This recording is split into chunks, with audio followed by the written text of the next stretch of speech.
All right. Bills Mafia. We're back. We're doing it live. I haven't been on the channel in a while. I've had a lot of things going on, but I'm back.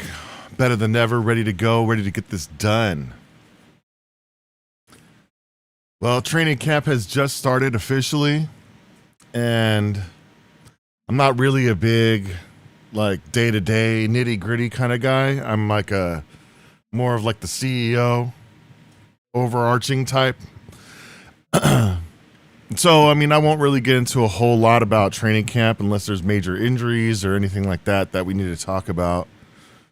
I know the news right now is everybody's talking about Vita Vea, who I compare to Haloti Ngata. But that would be cool if we got him. I think that is something that Brandon Beane should absolutely work out. But what we're going to be doing on the channel is I'm going to be doing fantasy football drafts here. And ESPN is one of the only ones, along with Yahoo, that are actually open to draft at the moment. And so today I'm going to be doing drafts by myself, basically. But I challenge everybody out there in the live chat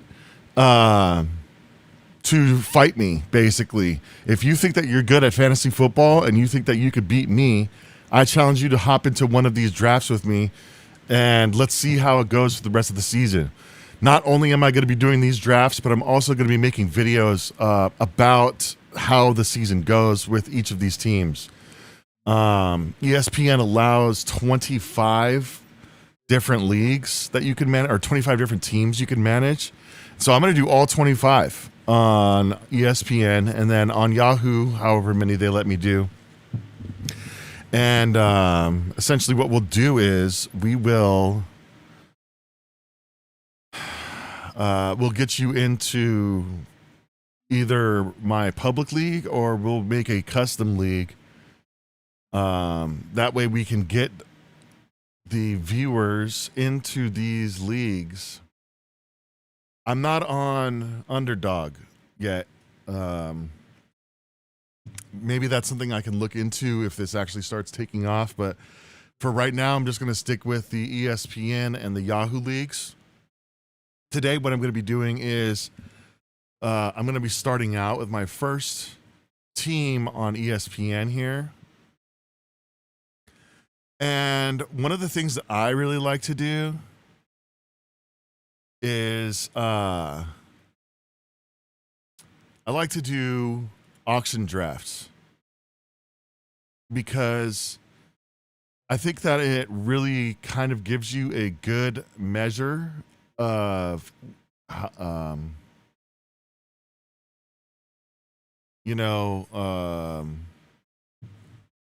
a good measure of where people think or how people rate other players. That way, if I'm in a snake draft, I can know if I need to reach on someone or know, hey, this guy people don't really like. They don't really value this guy. So I can hold off on this guy because I know he's going to be there next round, even though he should be gone this round. So that's what I'm going to do today is I'm going to do the live. I'm going to do a live draft with my auction draft here. It pop-ups and I don't know why. That's weird. Okay. So comment down in the chat. Let me know what you guys think. Let me know if you think you could beat me. Tell me what you think about my picks. Tell me where you think I went wrong, where you think I went right, why I'm a dummy, why I'm a genius, why I'm a savant. We're going to go to Public League here. Join Public League. And I always go with the pro.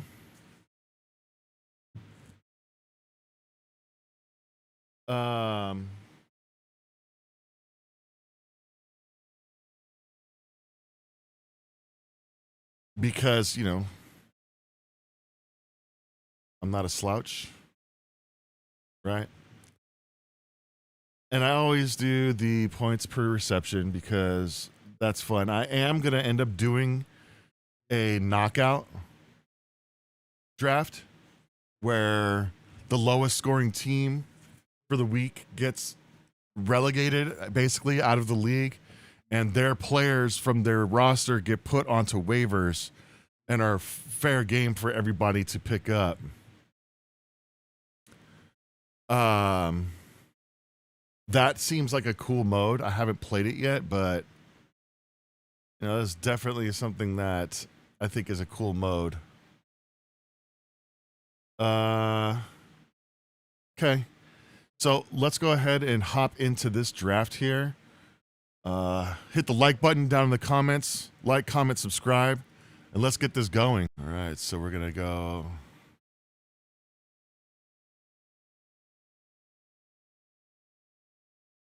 Bills and Beyond.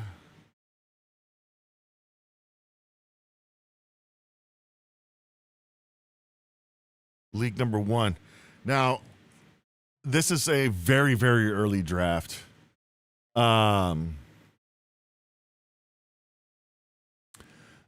Things are going to definitely change. I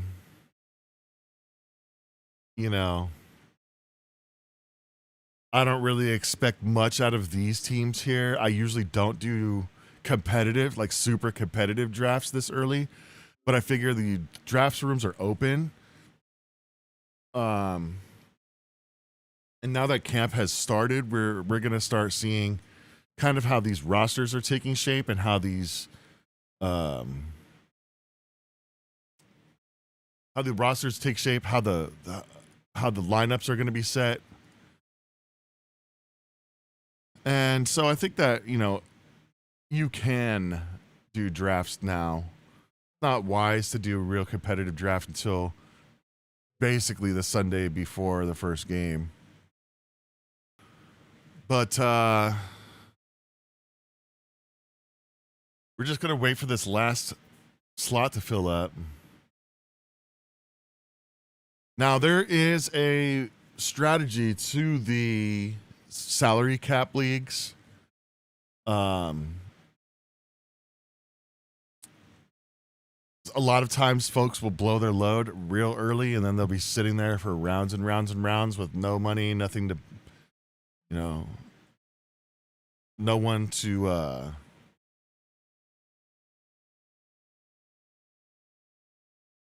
choose. But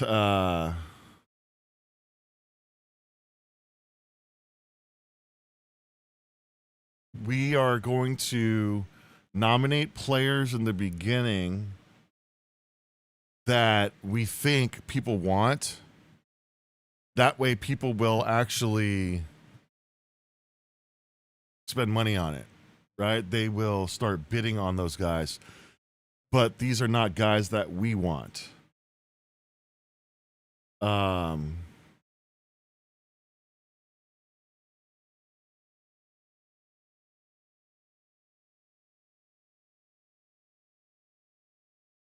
The way that you want to line this up is you want people to spend a ton on players that you don't want at the beginning, so that once the players that you do want come up, you can get them under value.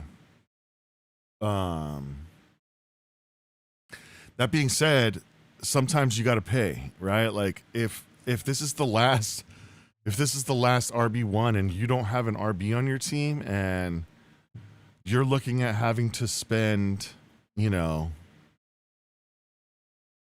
30%, even 50% of your total allotment of your balance.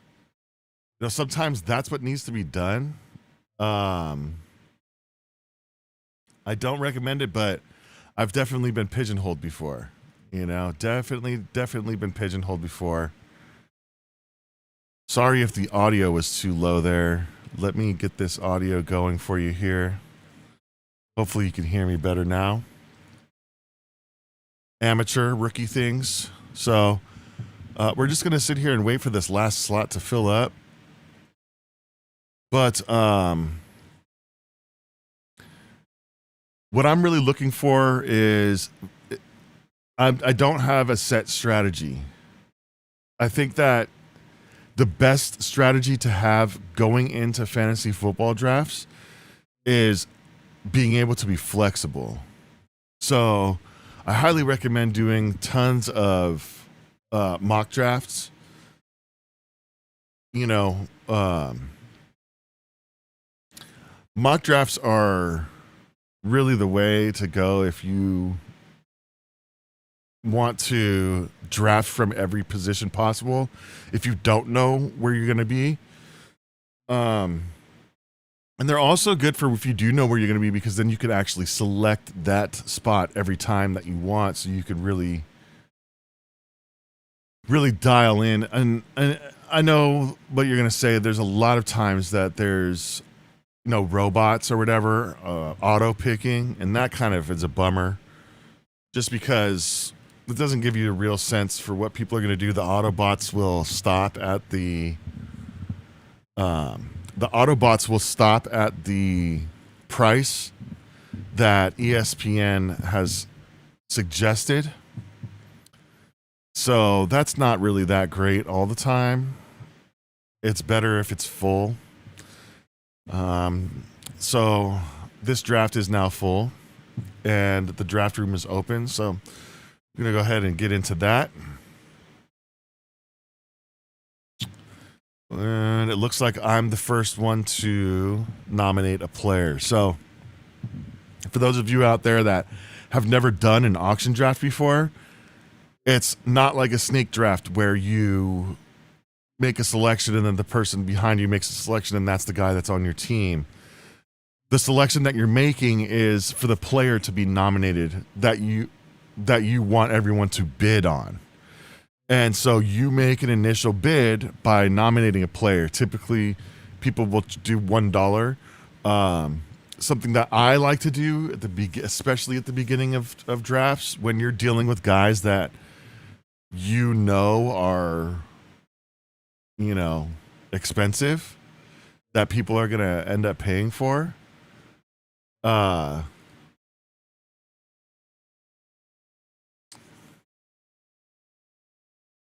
You can just really start it at like $35, right? And that's what I like to do to hurry up the draft, because then it goes from $1 all the way up to, people will spend $60 on someone, and that's 60 bids that you have to sit through instead of starting the bids at 35, and you really only have to sit through like 20 bids. So it makes the draft go faster. That's the other thing about auto picks that suck, is that if they have money left and everybody else is at like $1 left, and when they make a selection, no one else is going to be able to bid, so they automatically get that player. But everybody else, when they make an offer, that team can bid on it, and so we have to wait for the whole entire clock all the way through, and it's just annoying. So if you're going to do an auction draft, don't auto bid, please. Like I said, I'm looking for you guys to jump into these drafts with me. So obviously today I'm not going to be able to have any kind of interaction really, unless we get folks that are active in the chat who really wants to get going and hop into one of these leagues today. But moving forward, just drop me your ESPN or your Yahoo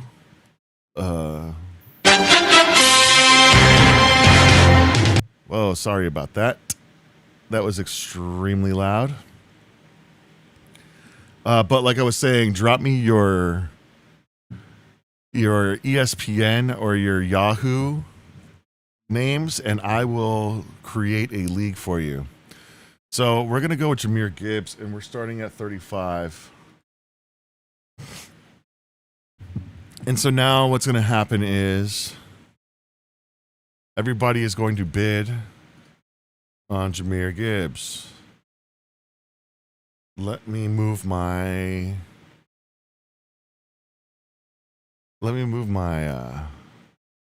camera here.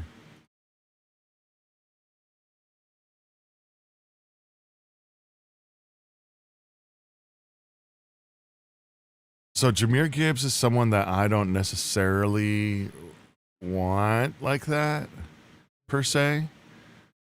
That's not to say that he is not good. I personally don't have any issues with him, but there's other running backs I think that I could get that go for less than $60, right? Like that's insane. Jahmyr Gibbs off the board for $60.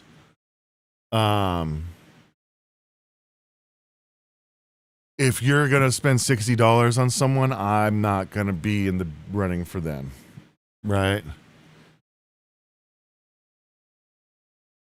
Now, apparently that was a deal though, because someone like Bijan is going for an average sale value of $61. Here's Puka Nacua. I get Puka a lot in these auction drafts just because people kind of fade out on him a little bit.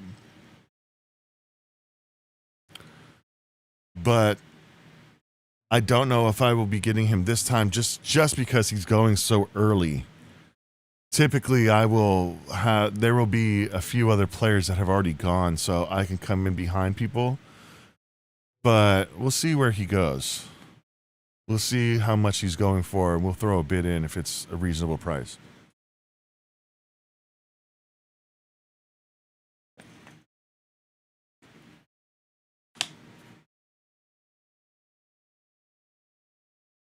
$56, $7. That's right around where his value is, but I'm good. There's other guys that I think now Puka is going to be a real monster, and he's probably the best wide receiver in the NFL at this point.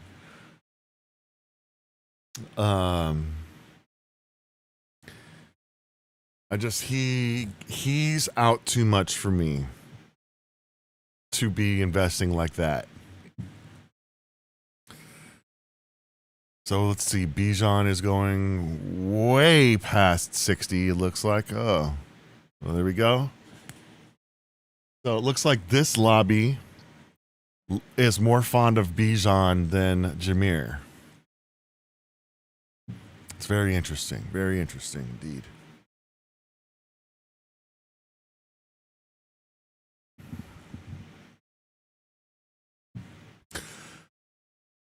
So we've got Bijan for 61, Jahmyr for 60, and Nacua for 57.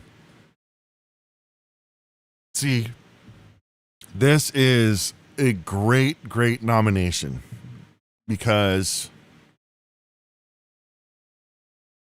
his average value is $31 that he goes for.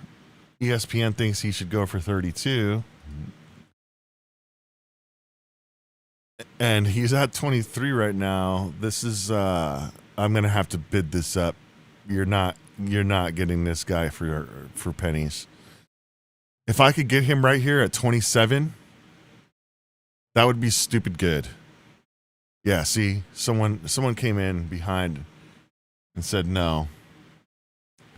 I can't justify paying $28 though for a tight end. Don't care that it's Brock Bowers. Tight end is super inconsistent when it comes to finishing positions. So, 25. There we go. Let's jump this up. All right. So McCaffrey's average value is going for 53.8. ESPN says that they think that he should go for 50. They're looking at him scoring 350 fantasy points. So he's at 53 now, which is the value that ESPN has put he's going for 53. There it is. So that's 53.8 on average, which is 54. And it looks like that's what he's going to go for in our league here, 54, which is not too bad considering that Bijan went for 61 and Jameer went for 60. That's actually pretty good. That's actually pretty good. Now, this person just made a mistake. Keandre Lambert Smith. Who is that? He could be a late round flyer, you know, for $1 at the end of the. This guy is a waiver pickup, right? No one's going to bid on this guy.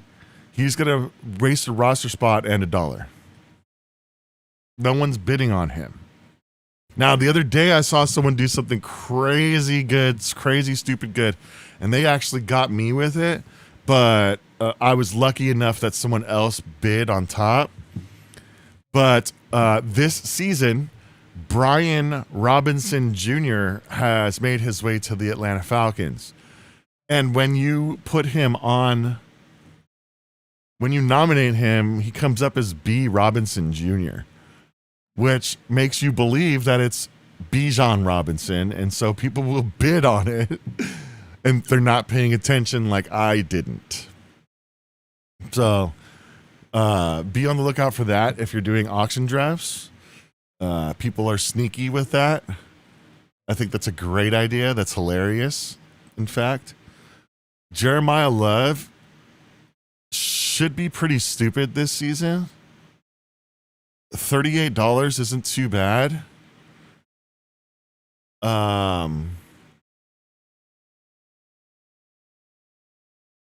Yeah, I just got him right around value, just under, it looks like. So Jeremiah Love is my first pick in this auction draft for $38, less than $40. That's a great value for someone with running back one upside.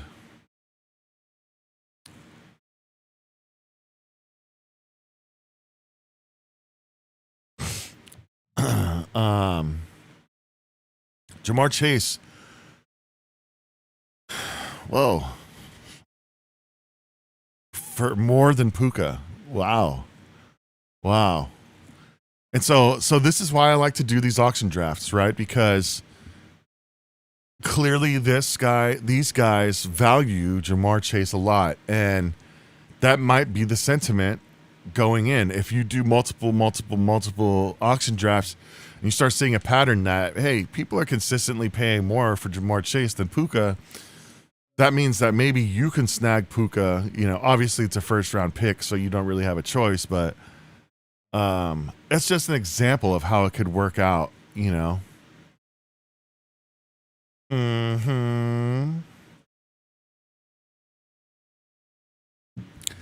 All right, Kenneth Walker. So Kenneth Walker is, his average sale value is $28.7. And ESPN says he should go for 27. And he's right at the 27 mark now. Let's see if he goes over 28. There it is. So he's officially costing more than the average sale value, which means that this guy is not getting a good deal. And see, this is what these guys do, is that they'll come in and blow their load on these people. They'll spend all their money and then they'll bounce, and then they'll just sit there for, you know, wasting everybody else's time with auto picks. And that's why people don't like doing these drafts like that. Jacoby Brissett is yet another wasted nomination. No one is going to bid on him. No one wants Jacoby Brissett. This guy's going to get Jacoby Brissett for $1, and that's going to be his backup quarterback that he wasted $1 on when he could have just got him off of waivers week 5, you know? So it's my turn again. Someone that everybody is really high on, that I am not as high on, that I think could possibly end up falling below market Achan. Devon Achan. So he's finished as a top 5 running back, I believe, in the last few seasons since he's been a rookie, I think, honestly. I don't think he's going to do it this season. And if you look, ESPN says that they think he's $50. He's been going for 45.5, 45.5. And the last bid was for 51. So they overpaid on all accounts. They overpaid according to ESPN, and they overpaid according to the market value. And so for me, that's the perfect nominee. Someone that people do want, that they will pay for and probably overpay for. That way, I don't have to deal with that person now going after the guy that I want. A.J. Brown is a very good nomination here because this is a guy that I like to take later on for cheaper. But because he's going early, he'll probably end up going for as much as the market value, if not maybe overpriced.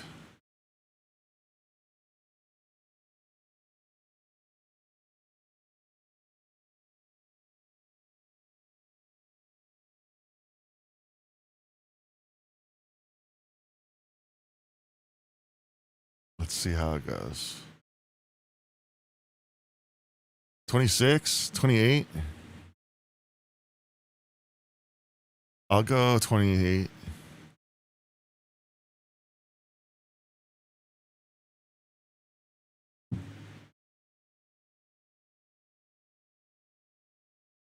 Not bad. Not bad. All right, so I've got Love and Brown as my number 1 and 2, and I paid under market value for both. Now, see, Jackson Smith and Jigba is going to go for a bunch. And that's why I hit with the 35, because let's get this show on the road. There we go. There we go. Okay, and here's something else, too, that happens to a lot of players is when you get someone who's not like a top-notch guy that you're going to blow your load on, like a A.J. Brown, a lot of times people will be scared to pay after that because you think, oh, I got to save my money now. Don't do that. Get good players. You know, don't wait to spend your money on players that aren't going to play, you know? JSN just went for 58 and AJ Brown went for 28. That's a spread of $30. Now, I'm not saying that JSN is not going to outproduce AJ Brown, but come on, man. $30, that's a whole player. That's a whole starting player that they just lost. That's crazy. McBride is a good one. I want to see McBride go for a lot. I want to see people wasting their money on this guy. We've only got 2 teams that haven't picked anyone yet.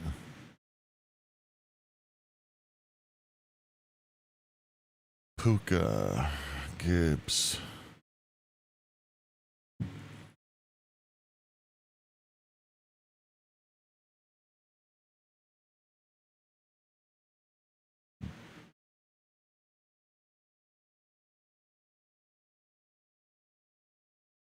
Okay, Malik Neighbors.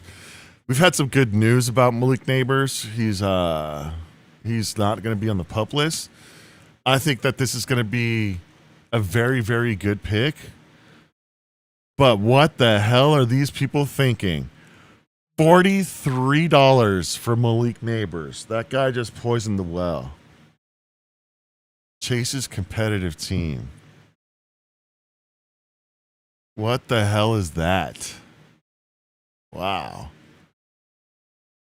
Well, and I just don't understand this league. Actually, is kind of weird. There's people that are being nominated that I never see get nominated. This is really weird.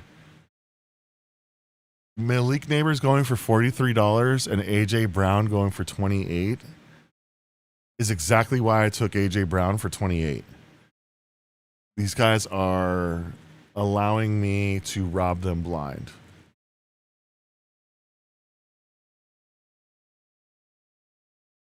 This is a PPR league. Davis Mills is someone who's never going to play. Not quite sure what the hell we are doing here. Someone bid on Davis Mills.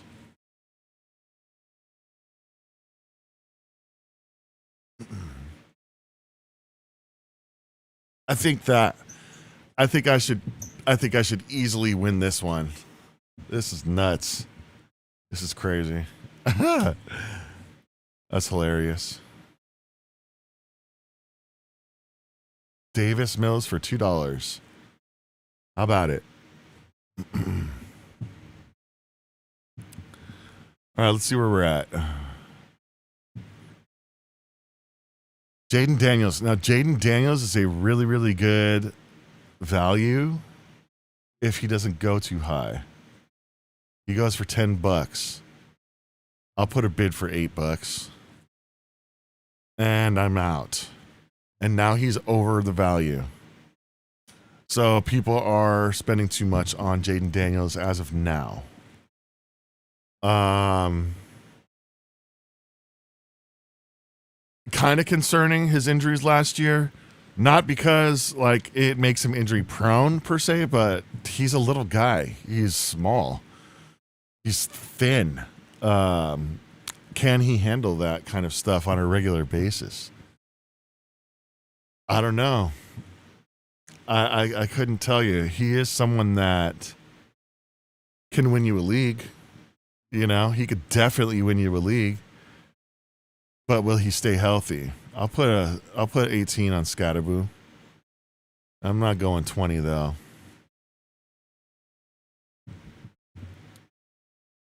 Coming off an injury, I need to see him work in order to give market value for him. That being said, I think that 20 is low if he's healthy. I think that he could really, really, really turn some heads this year. Kai Lemon, this guy, well, I don't understand why we're nominating these kinds of players. And why people are spending $10. What the hell is this?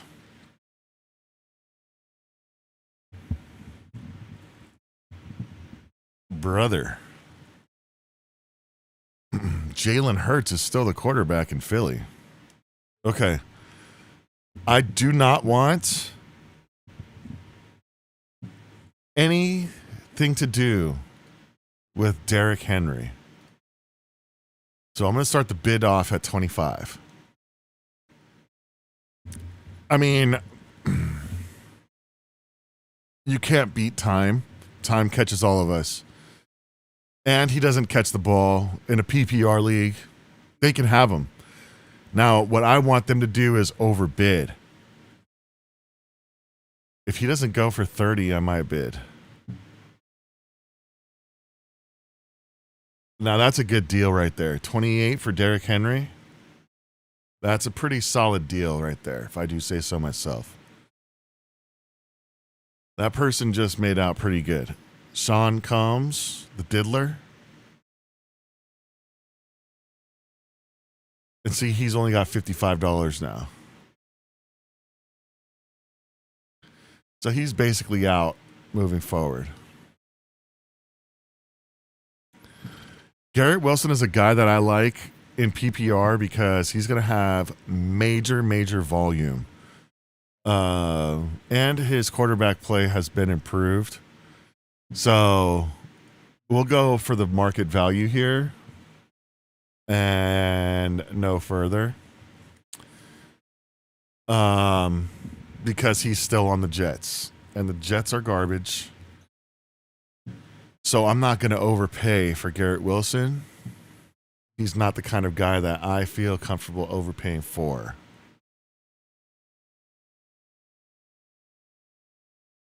Luther Burden. There's a big argument about who's better, Luther Burden or Roma Dunze. I don't know.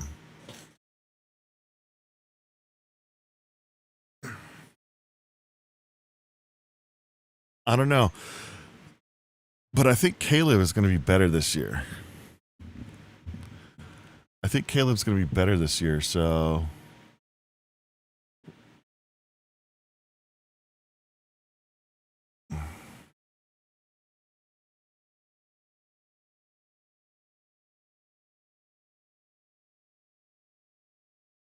So I think that Luther Burden or Romadunze could be the pick. It looks like he went for $12, which is over his value. T. Higgins is a guy that I actually want to stay away from this season. It's just, I don't know. I think that the Bengals offense is overhyped. And I don't think that he gets enough volume for me to really justify him in my roster, especially with other guys on the board. Now that everybody's spending all their money, these guys are going to come available, and I'm going to be able to buy them for pennies on the dollar. Isaiah Likely is Isaiah Likely's a tight end that I'm kind of staying away from this season. I didn't really like him too much on the Ravens. He's a good talent, but he doesn't strike me as the guy that you need to be worried about, you know? Doesn't strike me as the guy you need to be worried about. All right, let's see who's up next here. All right, Amon-Ra. So we're definitely throwing in $35 offer for this guy because we need to get this bidding going. Now, Amon-Ra is definitely a guy that I would spend a little bit more for. He's going to have the volume. He has the talent. I'll spend 47.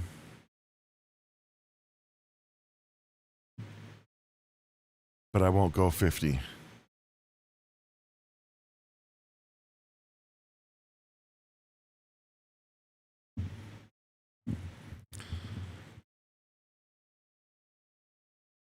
Because there's still, I already have AJ Brown, and there's still guys like Justin Jefferson and Nico Collins, Devonta Smith. Guys that I think are not as good as Amon-Ra, but I can get almost close to that production for way, way, way less dollars. Parker Washington going for $17 is ridiculous. Absolutely ridiculous. Never, ever spent $17 on Parker Washington. That is crazy. Josh Allen. Let's go. Let's go. Okay, so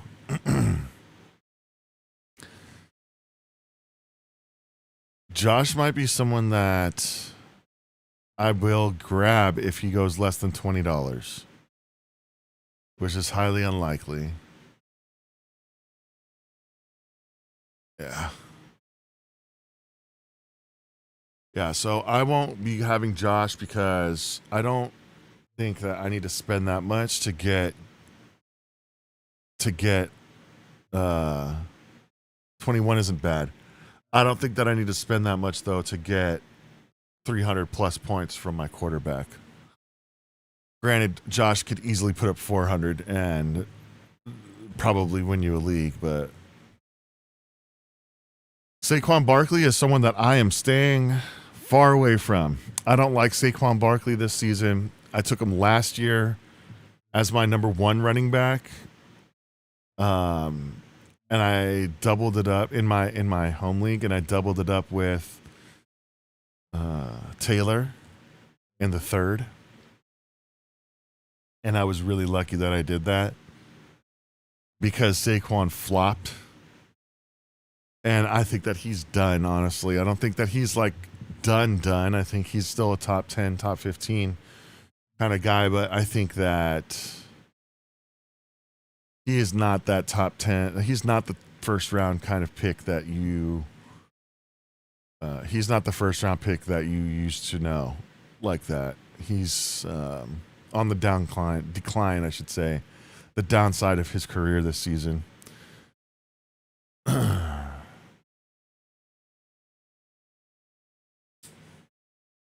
Okay.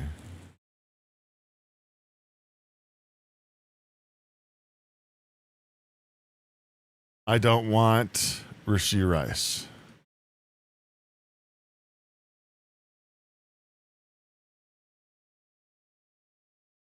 I don't like guys coming off major injury until they show me that they can do it. And, you know, sometimes that isn't the smart thing to do, but I feel like more often than not it is.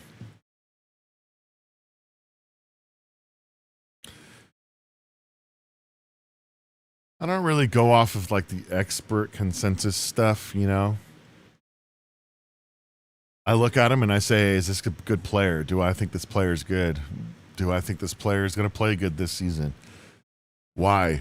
What are the surrounding circumstances behind this player? And that's when I will take them.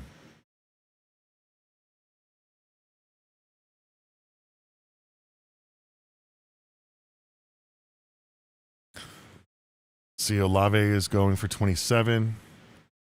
His value is for 24.3. That's how much he's been selling for. So in our league, they overpaid for him by $3. Here we go. Jonathan Taylor. Definitely going to be bidding on this guy. But I'm not going over 50.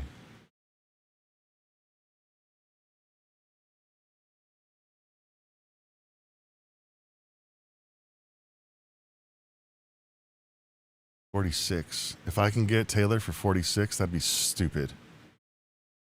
These guys are going to let me do it. Boom. Jonathan Taylor, $46. Let's go. Let's go.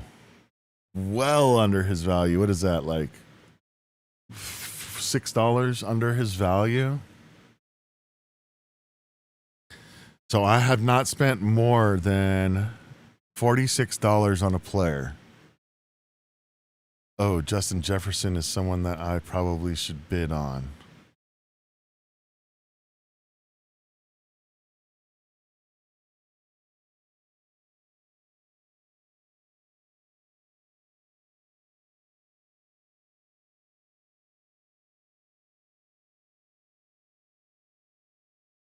I'll go Nico Collins instead.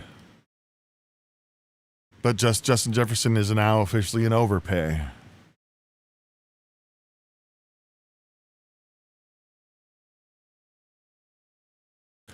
Jackson Dart is a decent quarterback prospect for fantasy football.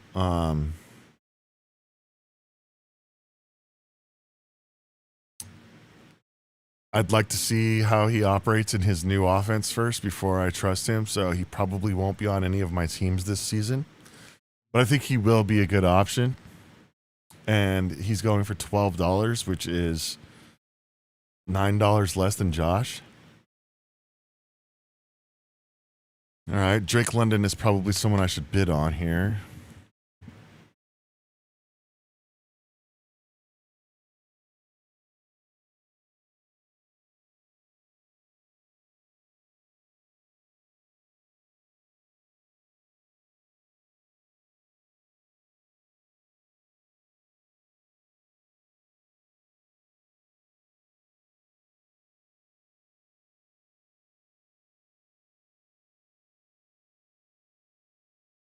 For 42.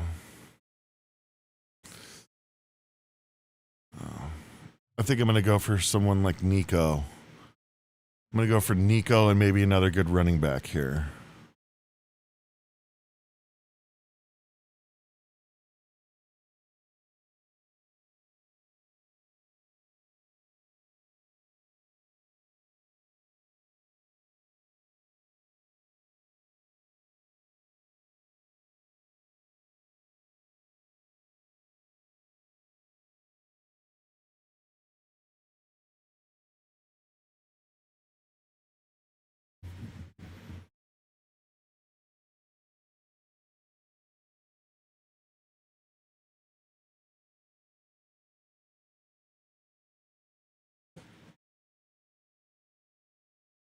All right, I'm staying away from any Browns receivers. No, thank you. Pass. Sorry about that. It's hot as hell in here, so I was just adjusting the air.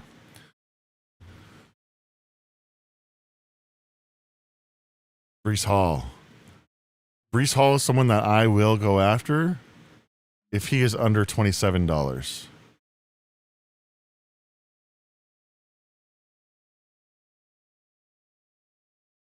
I got him right at 27.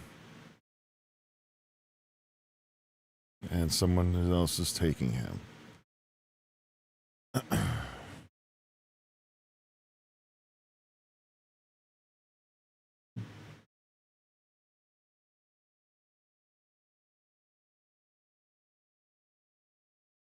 All right, James Cook is high volume. I think that he's a better pass catcher than he's been asked to be. And I think that Joe Brady actually is going to give him a little bit more looks when it comes to passes. I'll take him for 39.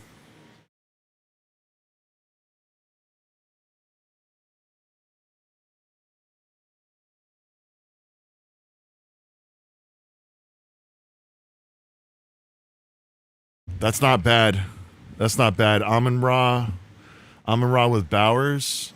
You're going to have positional strength every single week at wide receiver and at tight end. Bucky, I think, is underrated this year. I think because he was so injured last year, people forget about him. But I like Bucky as like a number 2 option or a flex option in a 14 team league. That's a pretty solid starting 3 there. I think that's. I think you could definitely do better. Where were you drafting from? What was your position? Now, $8 for a kicker is something that should never happen, ever. I'll never, ever pay more than $2 for a kicker. That's ridiculous. All right, let's go Zay Flowers, because I'll never have Zay Flowers on my team. I don't believe in Lamar Jackson as a passer like that. I don't think that he could support a true fantasy football wide receiver 1. I don't think that he's that guy. So Zay Flowers is someone that I pass on regularly. His average draft value or his average sale value is going for $19.30 on average. They say that he should be $24, and he just went for $22. So he went between what ESPN thinks that he should be and what everybody's paying for him, which to me means that was a decent nomination. Ted McMillan is actually a sneaky good pick. For the right price, though. I'm not going to overpay for this guy. Looks like we should be paying $21 for him, and he is at 22 now, which means he's going to that guy's team. Ashton Genty is someone that he's like the popular pick to not be good this season.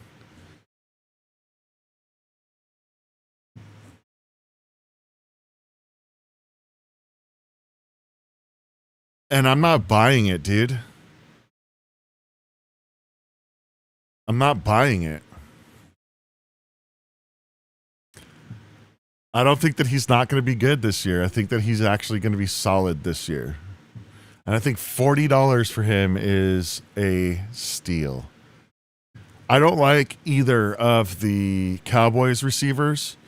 Not that they're not good.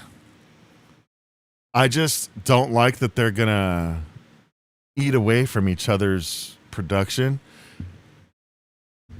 And then it's going to be like either one or the other type situation. I don't think both of them are going to pop off every week like that. I could be wrong, but I'm just not a fan. I don't think that the Cowboys are going to suck, and so they're going to have to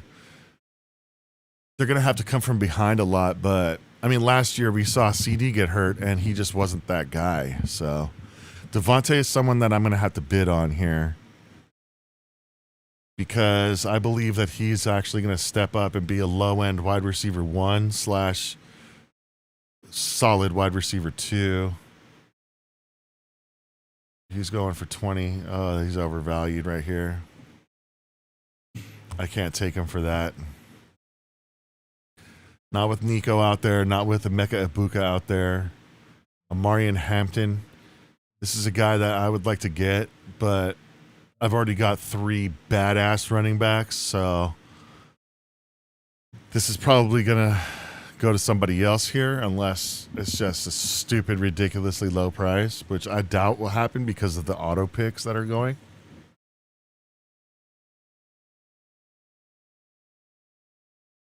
The auto picks won't allow a really, really low bid.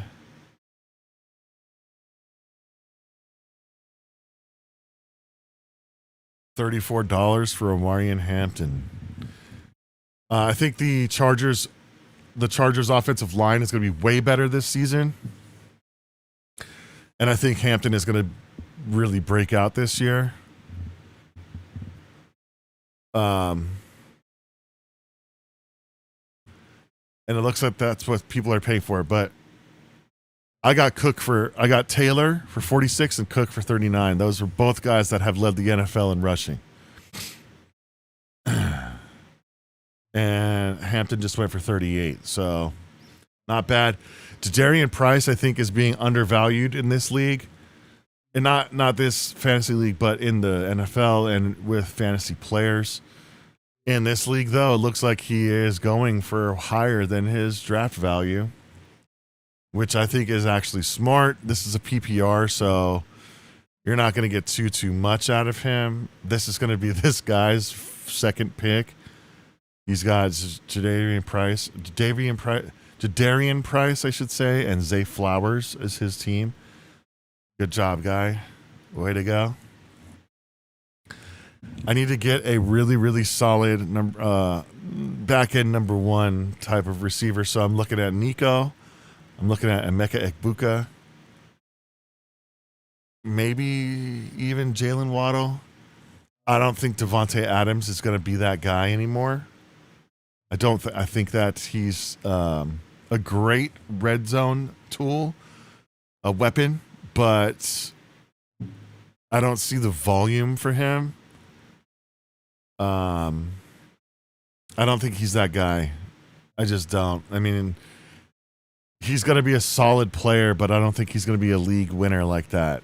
I don't think that he's going to be someone that I can get for cheap and then, really, really count on to win my league for me.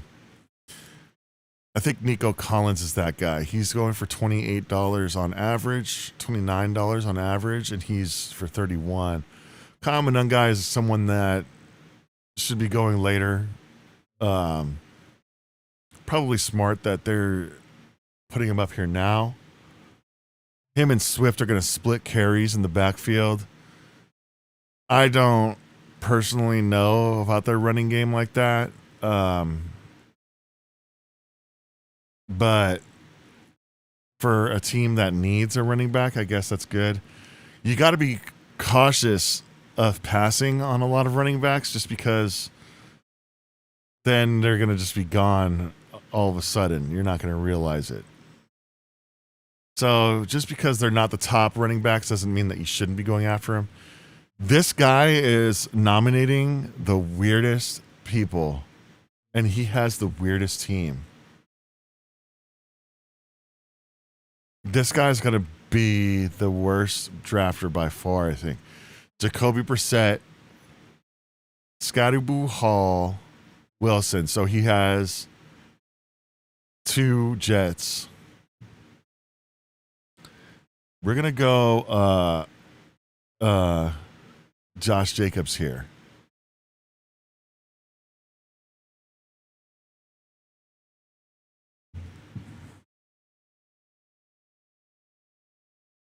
and let them sort it out.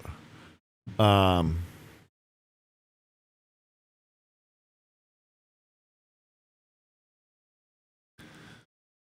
not a big fan of Josh Jacobs in PPR leagues. He does get a bump in standard leagues. But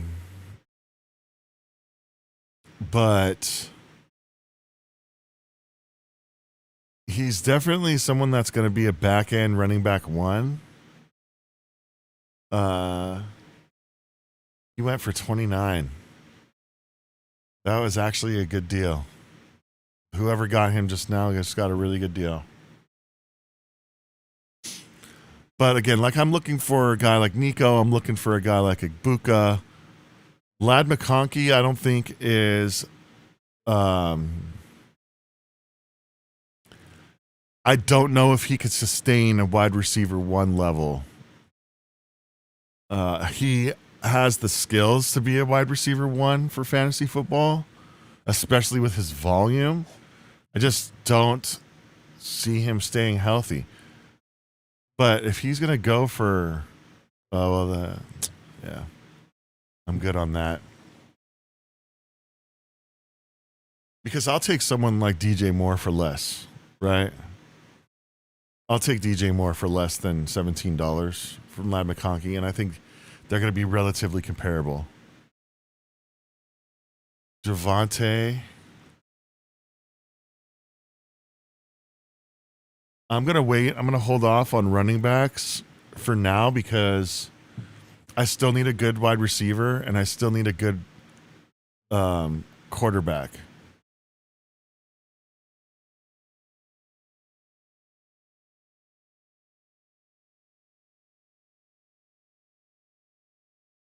So I can't really go all in on these running backs, especially since I have basically three number one running backs. No one's going to have a better running back room than me. Maybe. But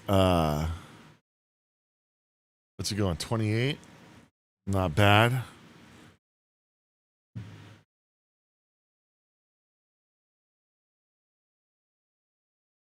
Cameron Dicker.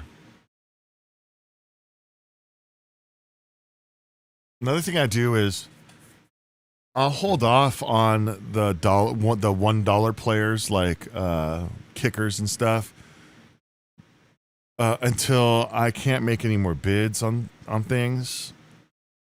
Until other people can't. Cameron Dicker just went for $5. What are we doing, people? What are we doing? And now we're bidding on Fairbairn. Like, this is insane. I've never seen an auction draft where people are actually putting bids in on multiple kickers. This is nuts to me.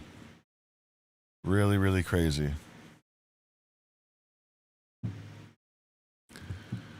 I've never seen anything like that.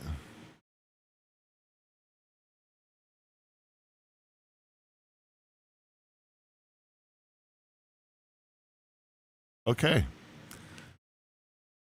Fair enough, dude. Fair enough. All right, so David Montgomery, I think, is going to get a lot of looks in Houston. I think that he is going to be their RB1.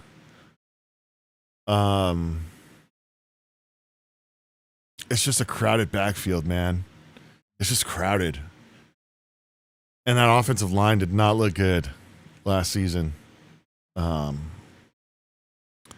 So I tend to pass on Montgomery. He's someone that I think can benefit someone else's team, not mine. Now, I will take him if it's like barren landscape and everybody else is gone. You know, obviously he's someone worth having on your squad. He's probably going to be a mid to low end RB2, maybe a flex.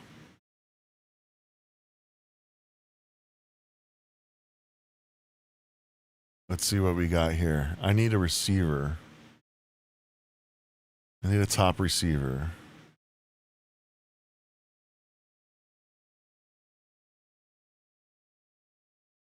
Bucky Irving. I think Bucky Irving is going to end up being a low-end RB1, high-end RB2.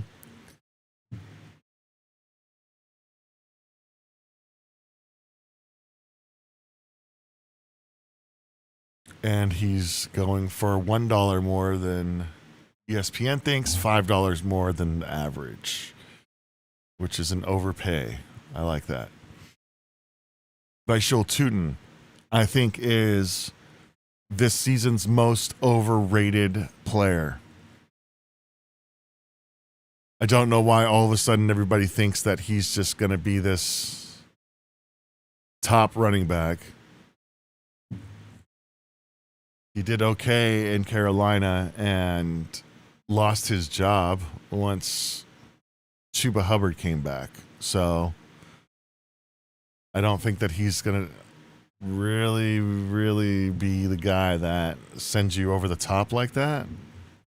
That's just my take. I don't know.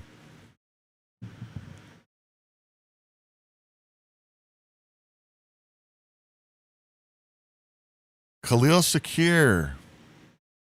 Shakir is actually someone that I will take, but not for that price. No, I'm not bidding on him like that. This is crazy, man. I'm going to get some decent players because everyone's bidding on these players that they shouldn't be driving the price up on. I'm a little concerned about this guy who has $108 still.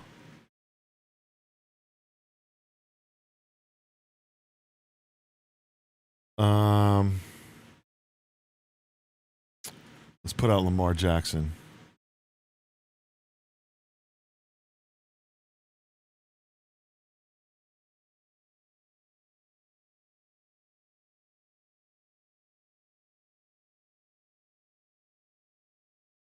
ESPN says he should go for $10, but the average sale value is 13.9.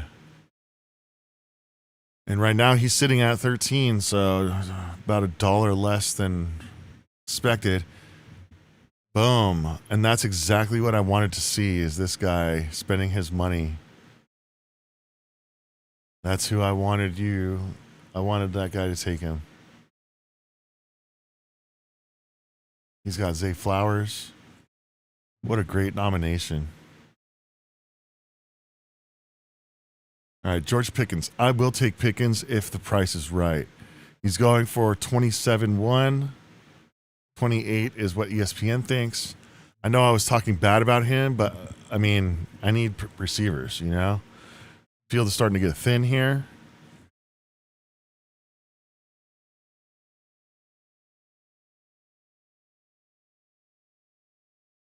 I'd rather have Nico Collins for this price.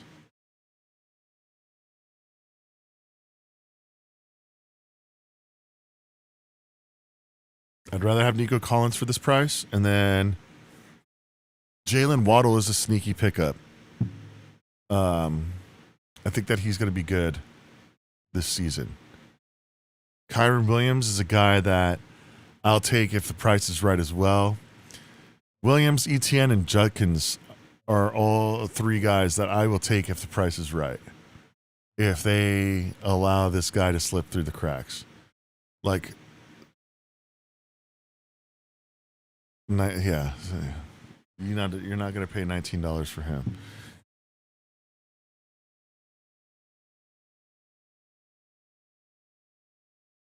This guy needs a running back. There we go. Yes. This is what I like to see. This guy's paying. I need a wide receiver, though, man. ETN, I think, can be a wide receiver or a running back one by the end of the season. I think that he could be a fantasy running back one. And I think that he's very undervalued. I'll take him for $14.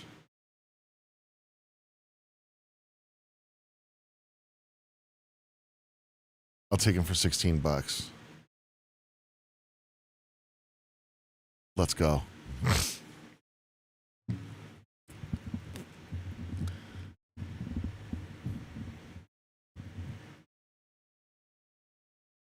Now that's going to put me in a predicament for this wide receiver that I want.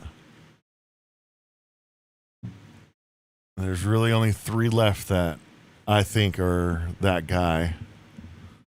So hopefully this works out. I hope that shit.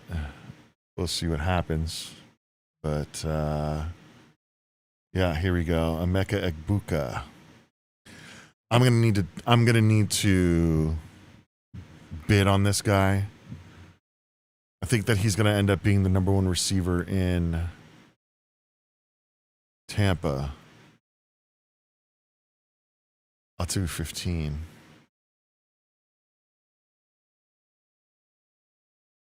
Fuck.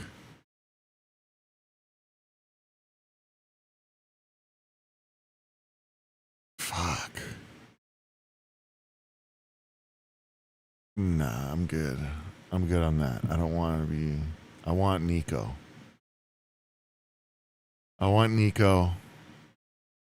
And there's still guys like Marvin Harrison and Alec Pierce out there who will be number 1 receivers on their teams. Mike Evans is still out there. I think Brian Thomas Jr. is going to be a bounce back candidate this year. He was injured last year. It came out that he was injured last season, so I really think that he is going to do better than he did last year. Let's see. Joe Burrow. No, I'm good on Burrow. I think I'm going to go Drake May, actually. May or Hurts, one of those. McLaurin, I'm passing on. McLaurin is like a flex option for me. Maybe I'll take him if the price is right. But I need a better receiver than this. I'm not a fan of McLaurin.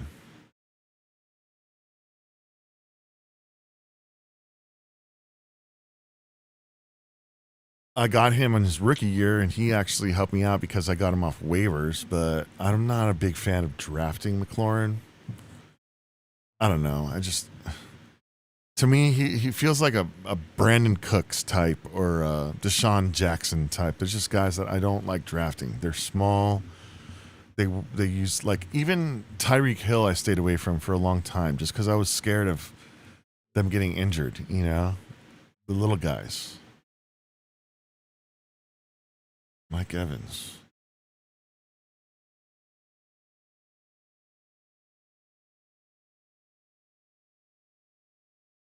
Not a bad deal.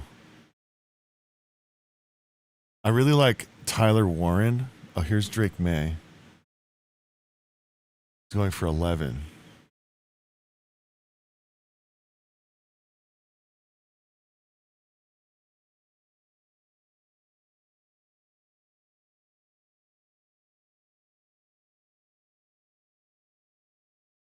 We'll go 8.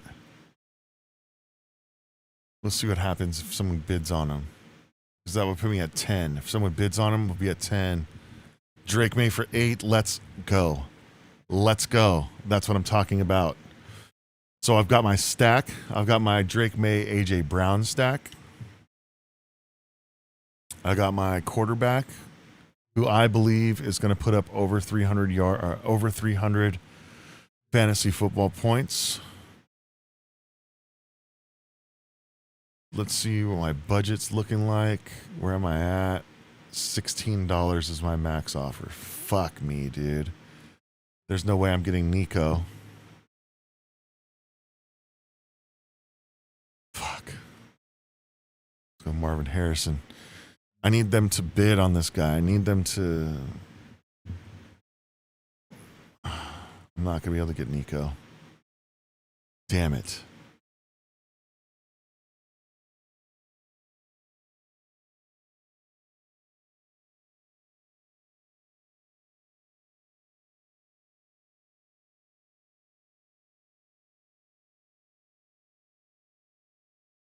I know I'm not going to be able to get Nico. Tyler Warren is a guy that I like. but he's damn near my max bid of $16. If I do a max bid, then every other slot will be $1 that I could pay for. Yeah, he's going way higher. So I've backed myself into a corner, chat. I spent a little bit more than I should have. I do have 3 badass running backs, 4 actually, badass running backs that I could probably end up trading one of them for a good wide receiver later on. But at this point, I'm looking at like Rome Odunze, DJ Moore, Alec Pierce, Christian Watson, Brian Thomas Jr., maybe even Jacoby Myers. But, you know, I'm not really going to be able to get Nico. It's looking like. So, we'll see. Colston Loveland. Everybody's high on him. But at this point, I'm not going to spend a whole bunch on a tight end. We've got tight ends left like Goddard and Tucker Kraft. Guys like that can be had for cheap.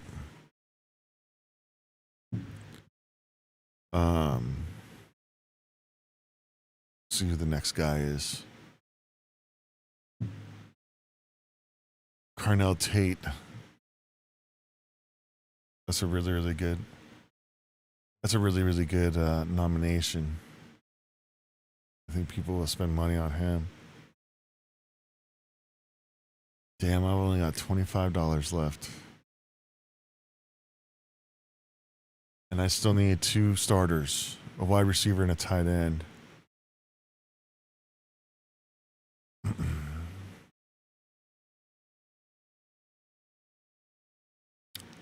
Jalen Waddle probably will end up being my guy.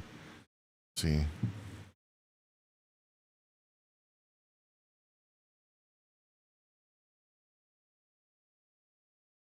$8 for Waddle. Hopefully that works out.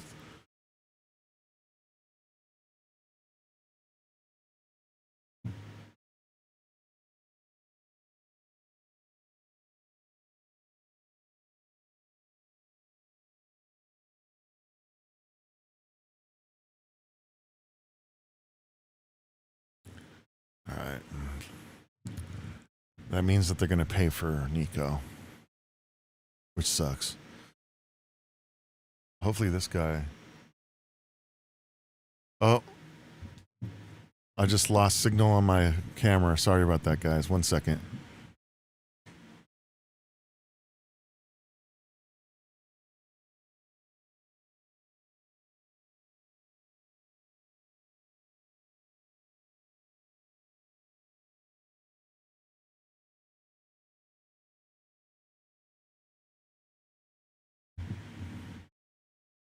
I'm not sure what just happened.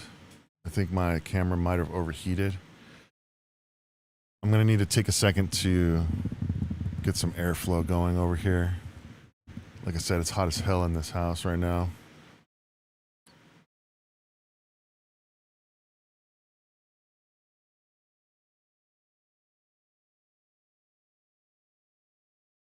Super weird. Stafford?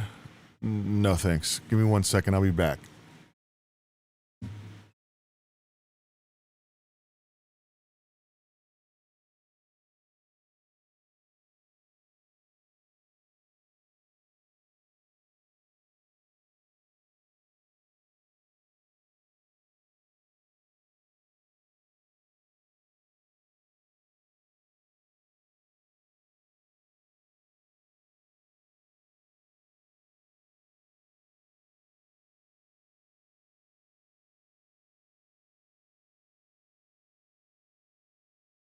All right.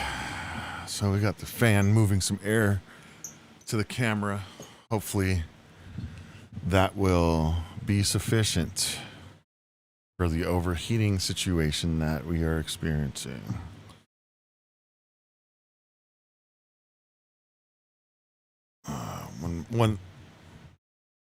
One more second here. 1 second.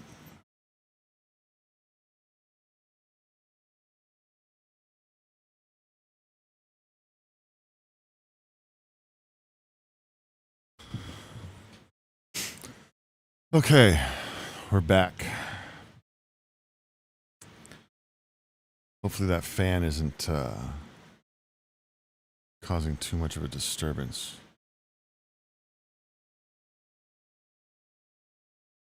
I might end up being able to get Nico Collins cheap. Looks like these guys are spending their money now. Budget's $33. Oh, it's my turn. We're going to put Jameson Williams out there.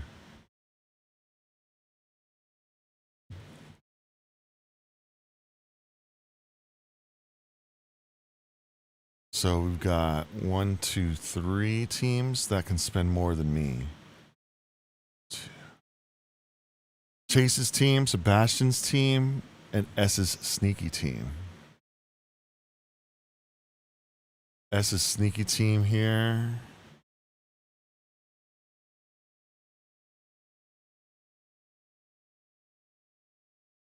Chase's team. Sebastian's team.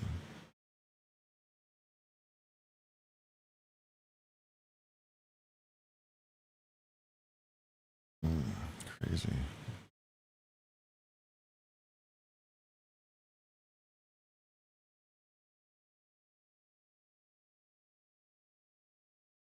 What's going on, John Jones? Thanks for the comment. Can you beat me in a fantasy draft? I don't think you can. I don't think you can beat me in a fantasy league. Rams defense. I think the Rams defense is going to be the #1 defense in fantasy football this season. Especially if Aaron Donald comes back. That's going to be a problem for everyone in the entire league.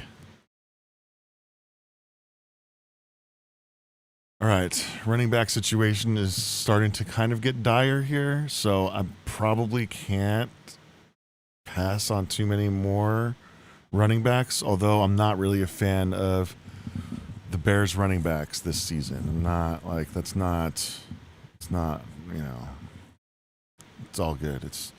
I can do without them. I don't think that they're going to be league winners. Tony Pollard is someone that I'm avoiding. I don't like any Titans. Dayball flopped in New York. He's going to flop in Tennessee.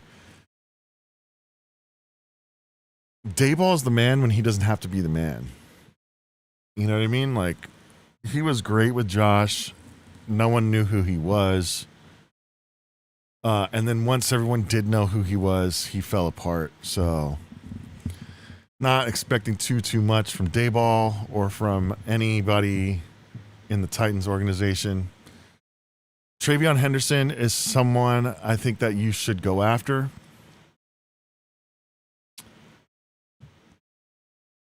But I'm not going to go after because I need to go after Nico. I need to save my money for Nico. It's getting close to where I'm going to be able to just get him. I can't believe that he's going this late, honestly. People are, like, just, I guess, trying to get him cheap. I don't know. But this whole draft, we've been seeing people spend money on kickers and defenses.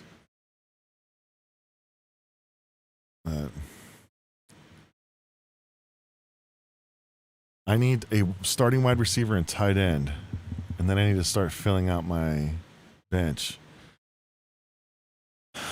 I used to be big on like trying to get as many good players as I could on the bench, but really, like, I hope they never play. So, one or two good players on the bench is something that's important. I've got ETN on the bench, who's a piece, so I can get other players. That should work out pretty well. hopefully I can get a couple of other guys that I'm very confident in. But it's looking like I'm going to start. Here we go.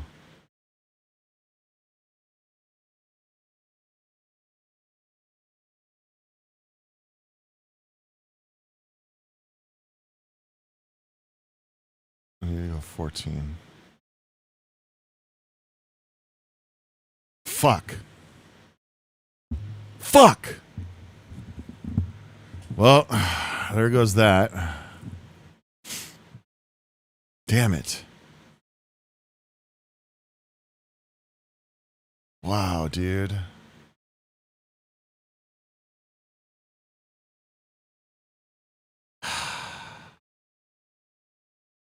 All right, so this team is not as good as I would like it to be.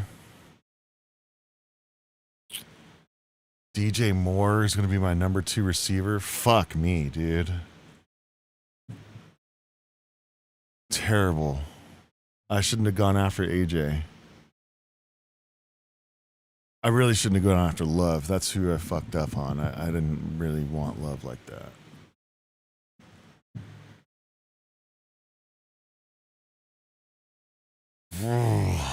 Man, that sucks. It's a gut shot. It's a gut shot, but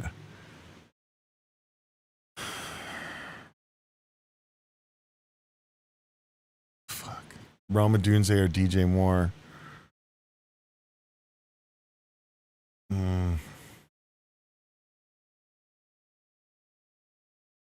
going to go with Sam Laporta for tight end.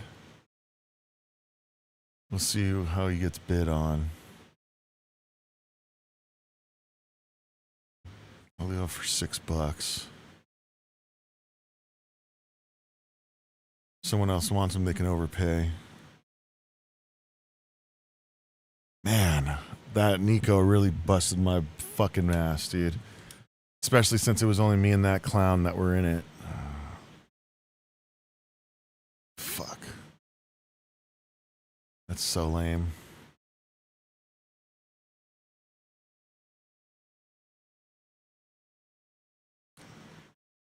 Okay, dude. But now I'm the guy that can bid the most out of everybody, so that's good. The next highest bid is $11 that can be made. So mine is 16. So anybody that I want, I just bid $11 and I get them automatically.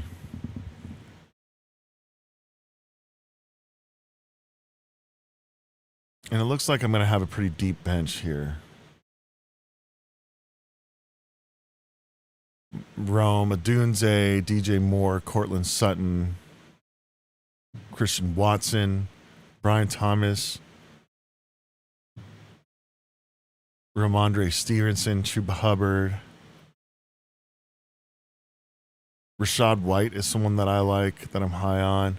Jonathan Brooks is someone that I'm high on.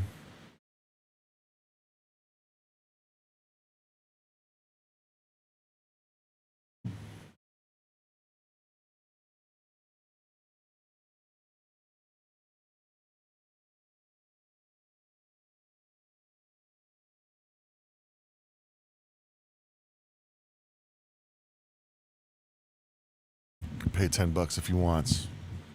I won't.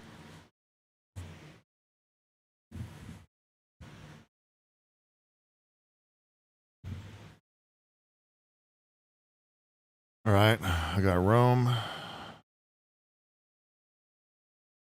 I'm going to go DJ Moore, Brian Thomas Jr. Drake May is week 11.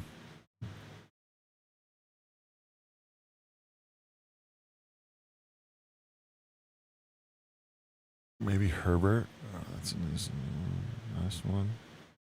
Maybe Caleb. Caleb might be a real sneaky pick this season. I think that Caleb could end up a top 10 quarterback this year in fantasy football. I wouldn't be surprised at all. And I wouldn't be surprised if he's like the most improved player in the NFL next year.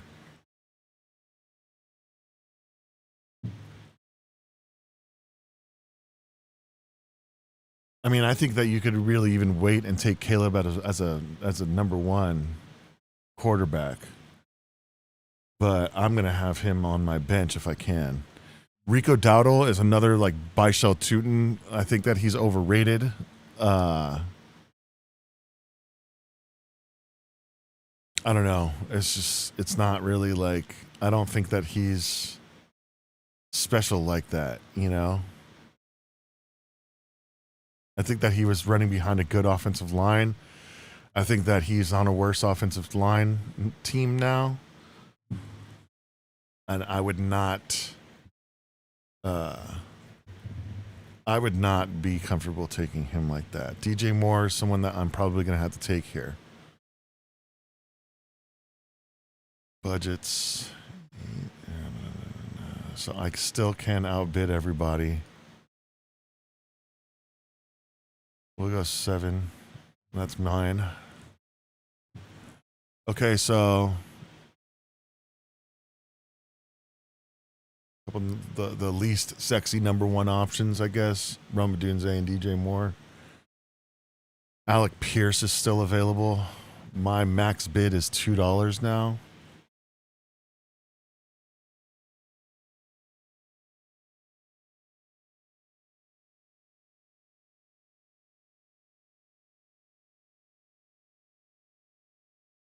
Which sucks, but it's all good, I guess, because I'm almost done, with the guys that I care about.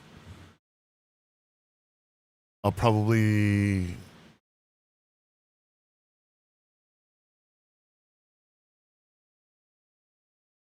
Oh, I didn't get Sam Laporta.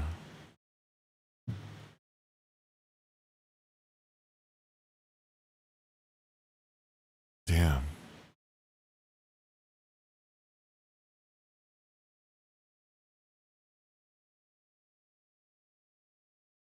Okay. We're going to go...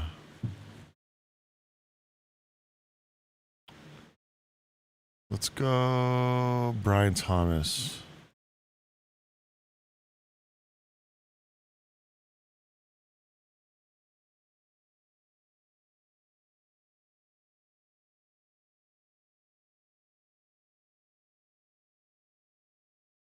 Now, I probably should have gone with someone that I didn't want right here, but then, you run the risk of no one else wanting them either, so... then you'll get stuck with someone that you don't want. So that's kind of sketchy.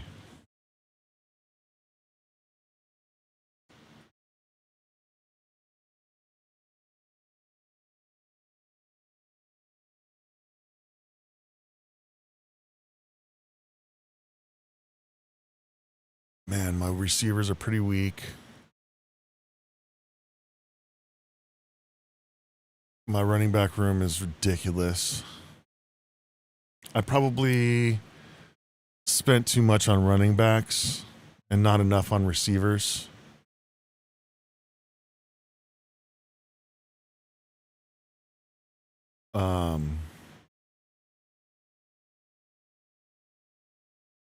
If I could go back, I'd probably not go after Love.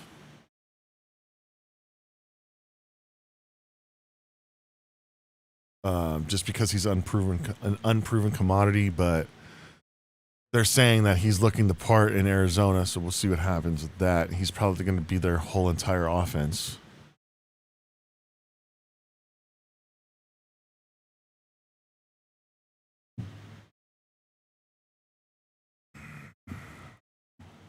Damn, dude. This draft actually did not go how I would like it to go. But it's also an auction draft, so I'm kind of doing this a lot for understanding of what people are thinking and what's going on in their minds. Defense is starting to wear thin.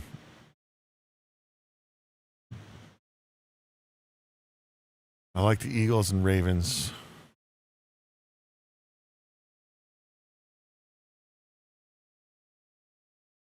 Left. Let's see what happens with that.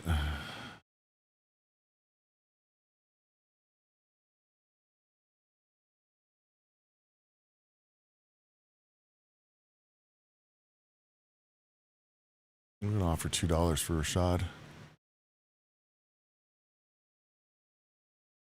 Someone's going to outbid me, though. I mean, they should. This is a starting caliber player. He's going to catch all the passes in DC from the running back position, so that's not a bad pick for me.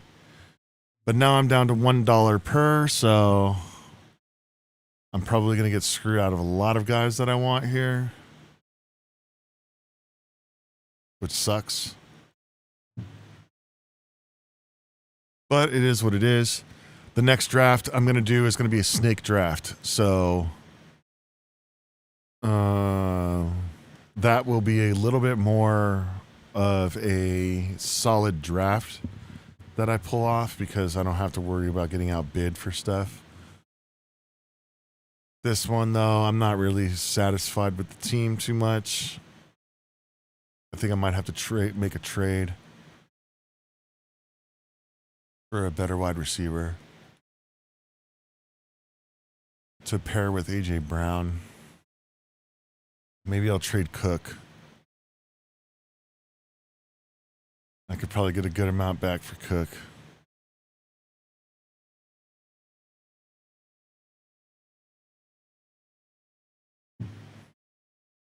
This is the part, though, where these auto picks really just make this take forever.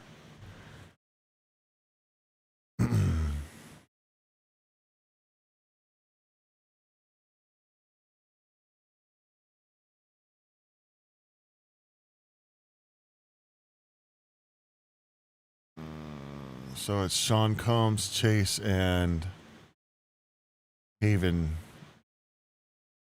that are holding everything up because they have the money. Let's see.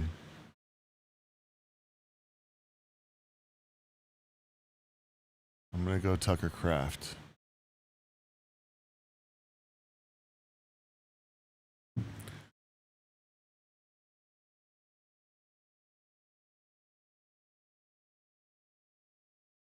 Hopefully no one bids. And he'll be my starter. And then I'll back him up with, I don't know, Goddard or Dalton Kincaid or something.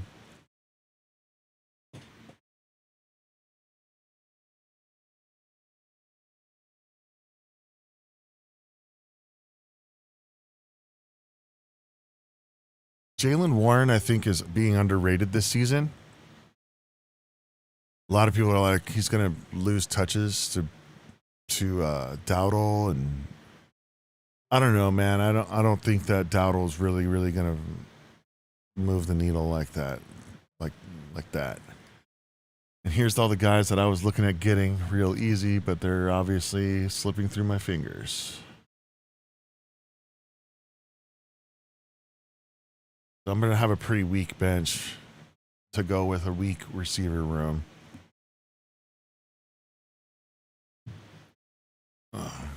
But, you know, that's the way it goes sometimes. We're going to have to be real active on the waivers on this one. Try to get some good players out of it. And maybe make a good trade or two. I can't bid on any players. My max offer is $1, so there's no bidding for me anymore. My best bet is that I get who I nominate. And that's the way the cookie crumbles.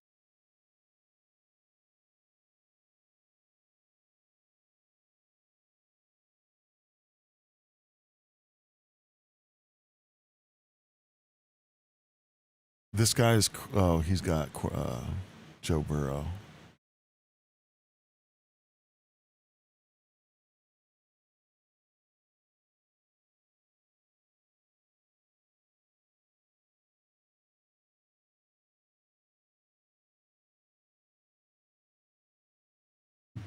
Yeah. I don't like George Kittle. He's just, every year you can guarantee that he's going to miss at least 2 or 3 games. Every year, if not more.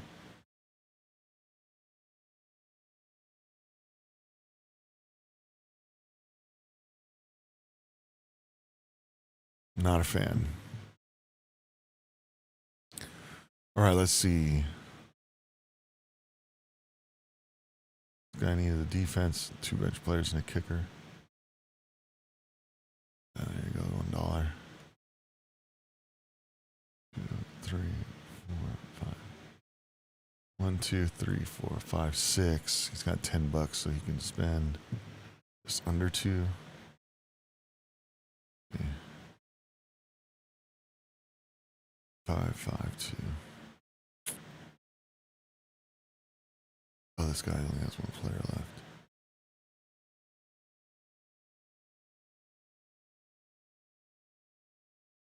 Nico Collins for $17 is the steal of the draft. Fuck. Man, I really screwed myself on the Nico.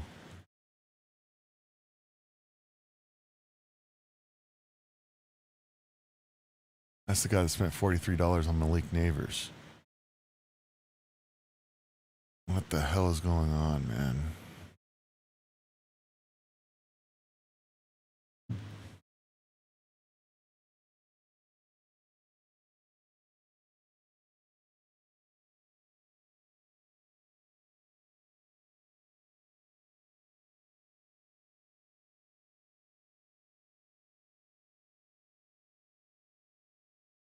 All right, so fuck, man. Ravens D is gone. That's who I needed, that defense. So I'm going to go with Eagles then. Hopefully no one fucking bids on him.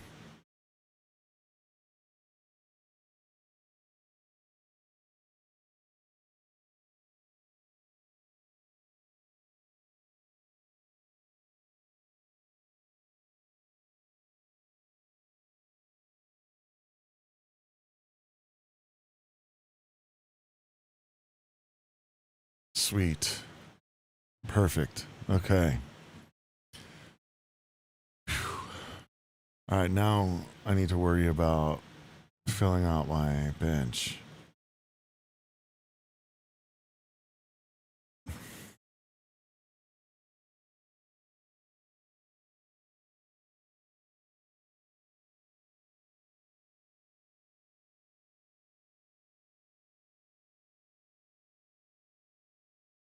Look at that. Christian Watson, Jacoby Myers, Ricky Pearsall,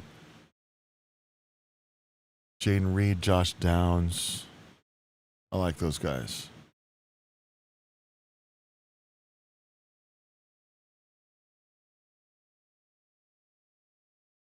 I'm going to throw Goddard in there because I need another tight end as well. Jaden Higgins isn't too bad.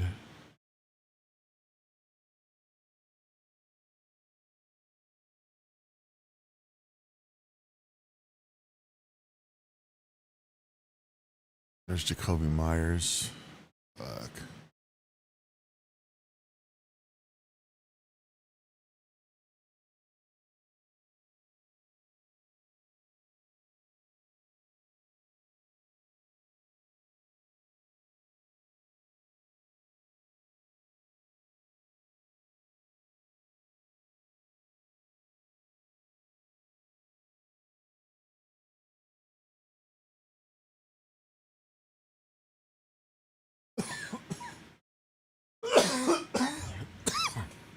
Woo!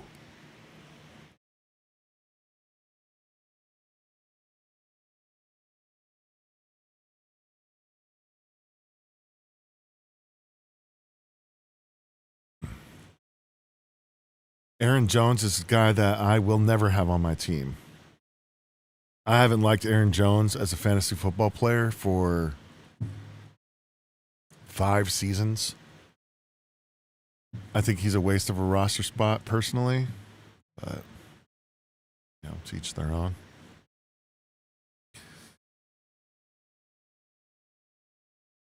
This guy's done, so only this guy can. All right, so we're gonna go Christian Watson.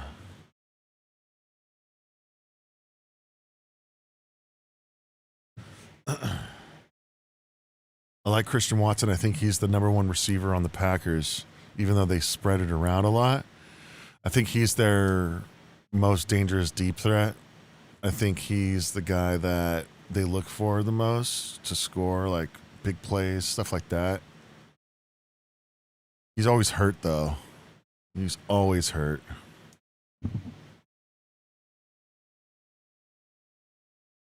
But I would definitely have him more than Wan'Dale Robinson. I'll tell you that. Wan'Dale Robinson, no thanks. Hard pass.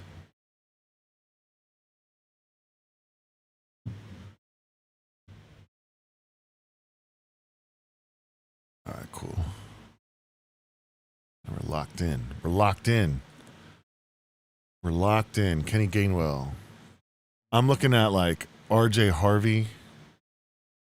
Hopefully that will work out. I like RJ Harvey, Ricky Pearsall. I like Jonathan Brooks. I think that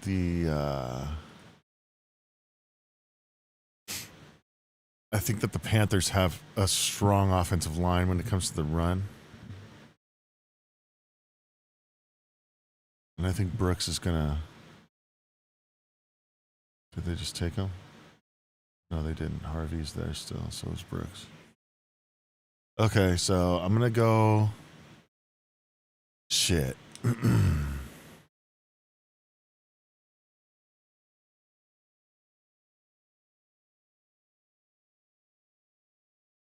I'm gonna go.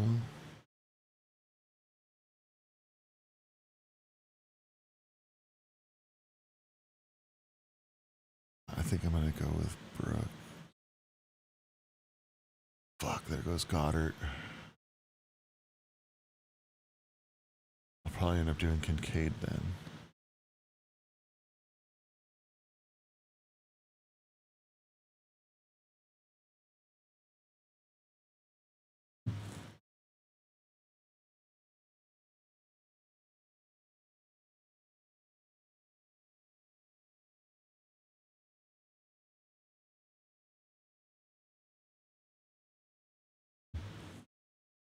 Someone gonna bid on him?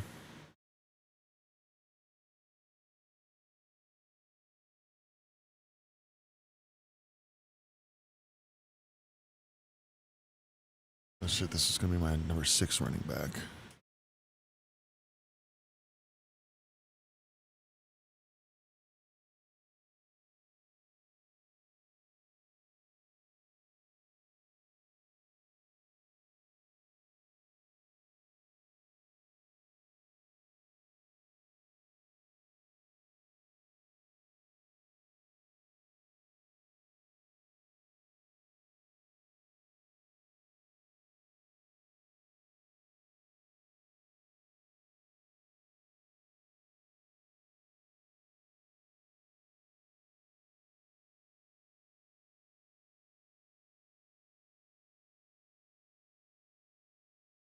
Okay, so I mean, not shaping up too bad, I guess.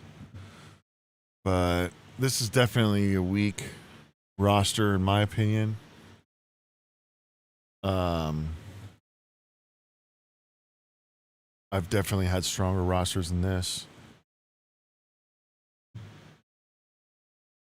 But seeing as where we were at,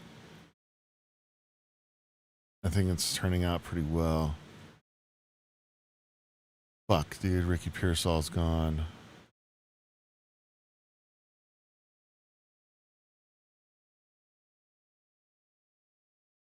Is Jordan Addison someone worth taking? Romeo Dobbs. Okay.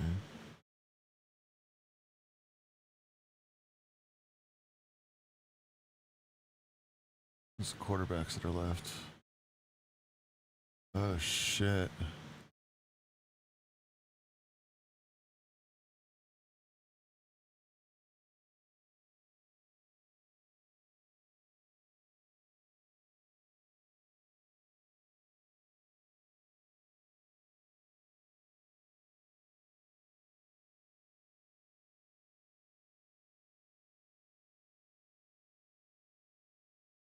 Patrick Mahomes and Herbert are left.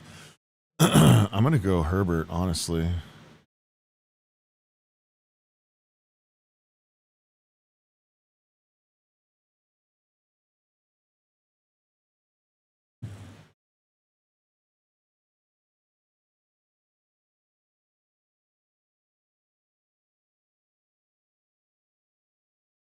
I want Josh Downs or Dalton Kincaid.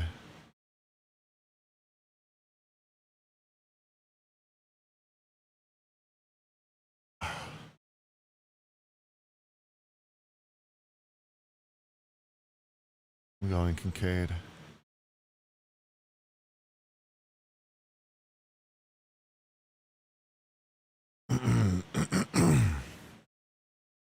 All right, and then finally, Jake Bates.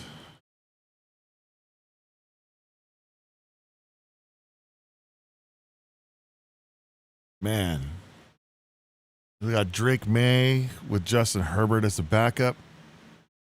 Jordan Love, not Jordan Love. Jeremiah Love, Jonathan Taylor, AJ Brown, Roma Dunze, Tucker Kraft, James Cook, Eagles defense, ETN, DJ Moore, Christian Watson, and Dalton Kincaid. Not the best, but, not the worst either. Let's take a look. Let's see what they have to say about this draft.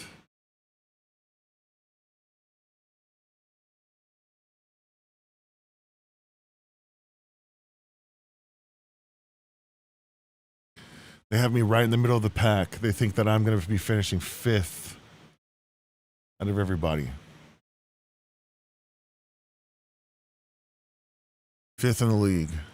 5th place finish. Yeah, that's that's how I felt about the roster. I don't think that it was the best roster I could have made. I think that I'm really running back heavy. I think I can make a trade to make it more balanced. Let's look at these guys' teams, though. They think they're better than mine. Yeah, I don't think this one's better than mine. Sorry.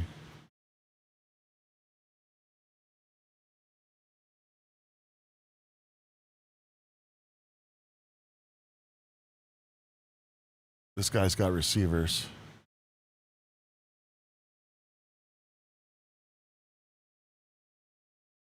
Sean Combs is the guy that stole Nico Collins from me, I think. No, he's not.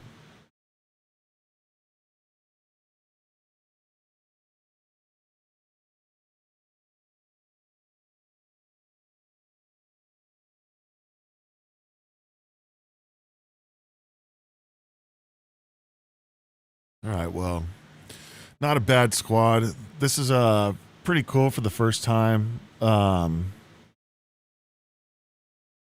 think I'm going to just go. I'm going to do one more today. I'm going to do the Yahoo Fantasy League. First one. But I don't see you guys out there. I see some comments, but anybody trying to do a fantasy football draft on the live stream, hit me with your information, like, comment, subscribe, and then I will actually get a hold of you, and I can invite you to the league, or you can invite me to yours, and we can do the draft live on the stream. And I'm going to be following it throughout the season as part of like a live series. So I'll be setting rosters and doing waivers and all that fun stuff. So if you think that you can beat me in fantasy football, now is your chance. Go ahead and sign up with me. Let's get it going. I don't think that you can, though. I don't think that you can. Even with this whack-ass team that I just made, I don't think that you guys would beat me out there. Okay.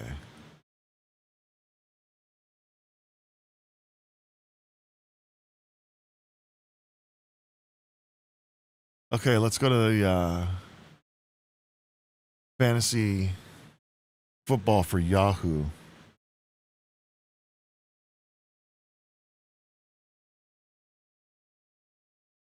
I don't really use Yahoo, so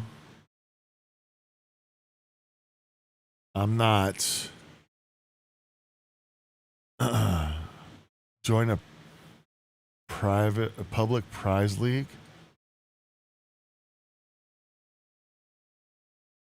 Oh, okay. No, I'm good on that. Let's join a league. Free league. Draft now.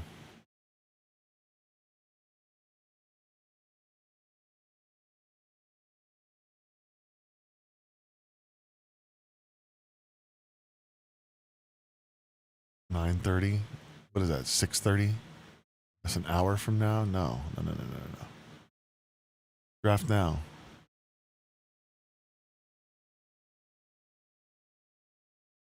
$10-team standard draft head to head.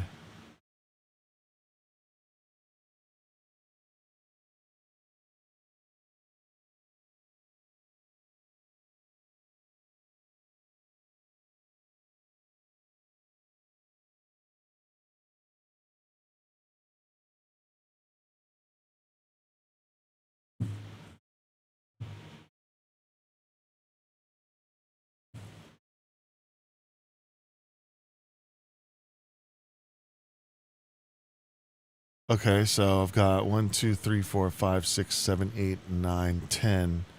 8 of 10.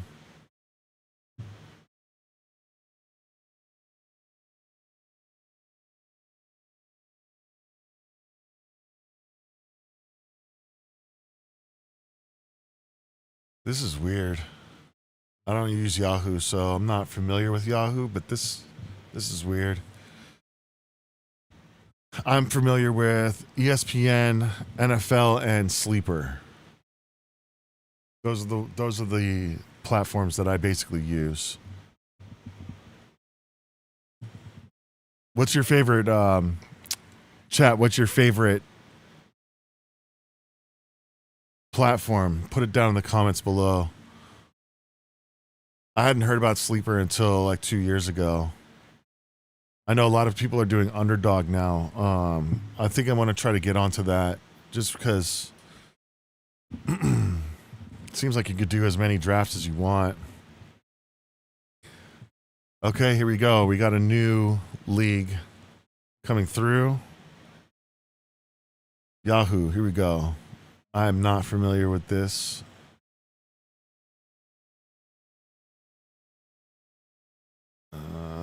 Layout here. Very interesting layout. Okay.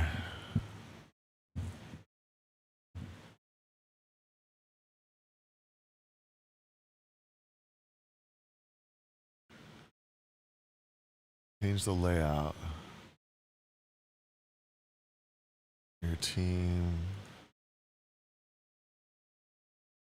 Okay. Cool. What the fuck is this? I'm going to turn down the volume so I don't blow your guys' eardrums out. Fantasy Plus Auto Draft. Settings.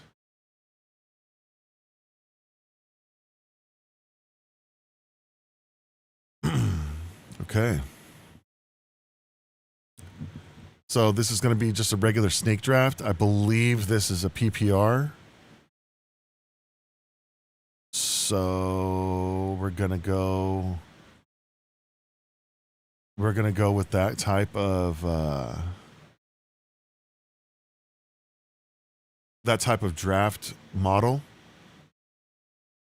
I don't know where I can find out. I think that I saw it on the first page, but whatever. I'm going to dominate either way. Again, if you think that you could beat me, let me know. Put your information down into the chat, and we could get into a fantasy draft together. And I'll dominate anybody out there in a fantasy draft. I'll dominate anyone.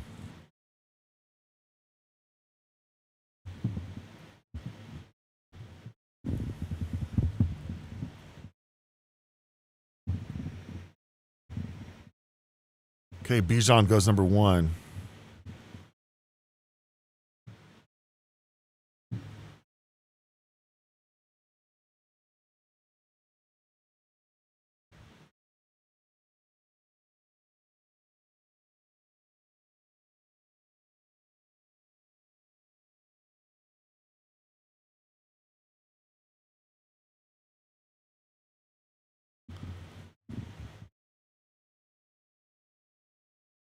Oh, it's my turn. Shit.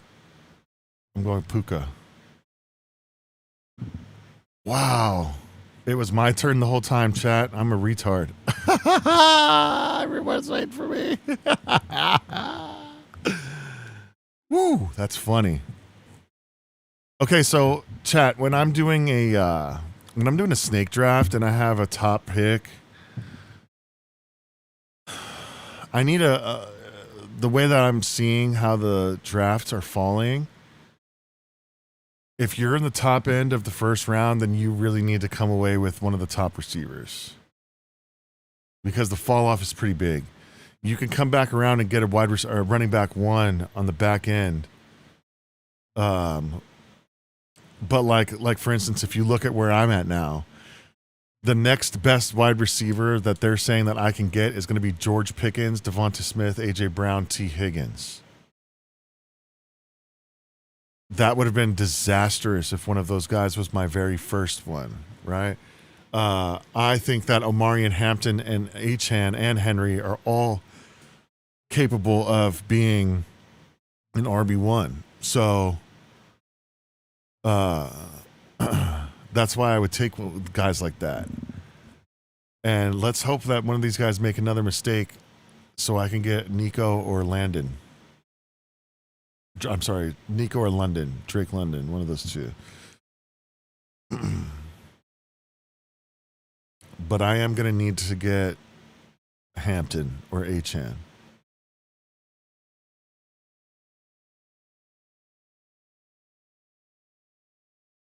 I like Hampton a little better.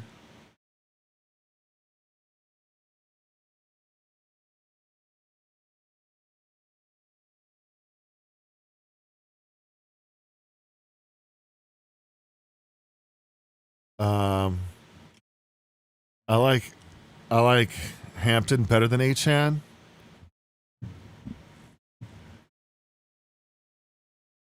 Just because I think he's on a better team this year. I think that he's going to be behind a better offensive line this year. But, you know, they took Saquon. If they take a running back here, I'm going to have to take a running back and then I'll circle around for a wide receiver.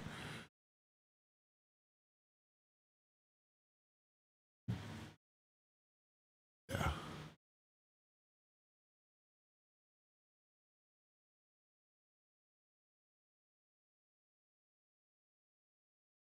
Whoa. Okay.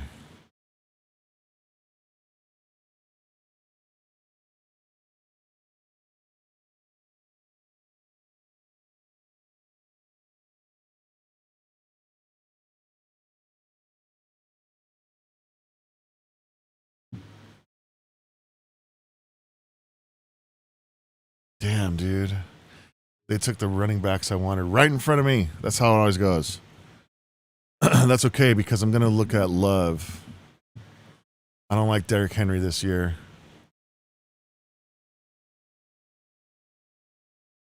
Running backs.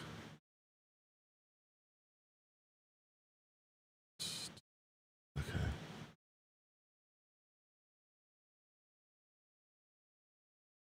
I could still get away with Henry, huh? Josh Allen.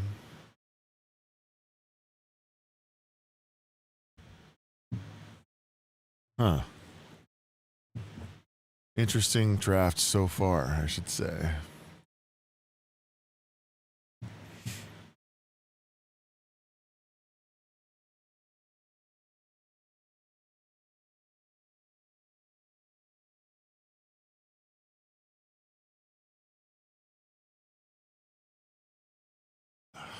Henry. I just don't like Henry, man. He's getting old. He didn't have a good season last year, really. I don't think. He had like one big game. Yeah, I'm going Jeremiah Love. They took Nico. Yeah. All right. Boom. Jeremiah Love. That's two drafts in a row that you're my number one running back. All right. Well, we're going to have to see some good things from Jeremiah Love.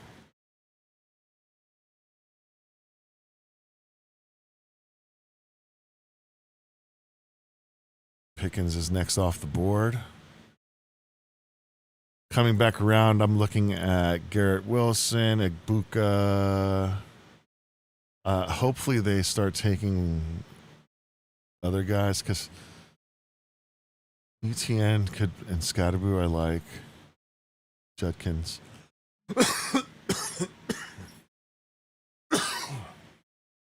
Excuse me. Whoa.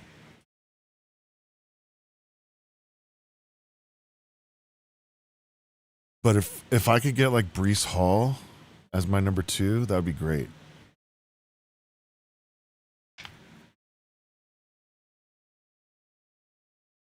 I think picking number 2 up, I think picking early in these drafts this year is not what it's cracked out to be. I prefer picking like 4 or 5. Because you don't have to wait for as many picks to go through, and you don't have to reach on players.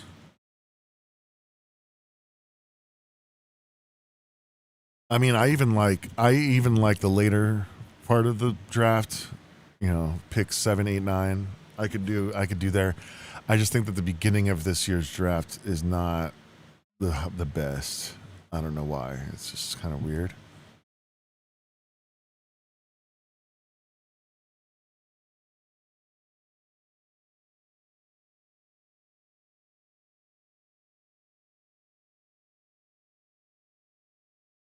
Rice. We can get another quarterback taken. That would be good.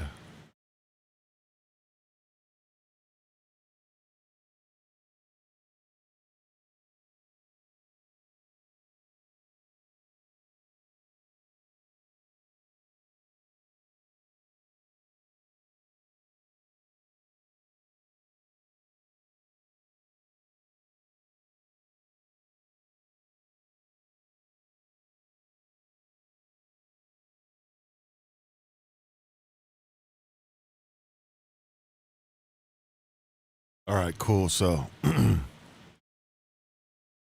looking for Jacobs or Hall to fall to me. I'll take Williams as well. I'll take both Williams.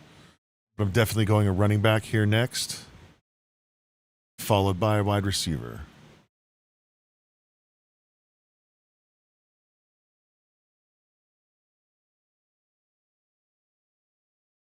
Give me 1 second. Let me let this dog out.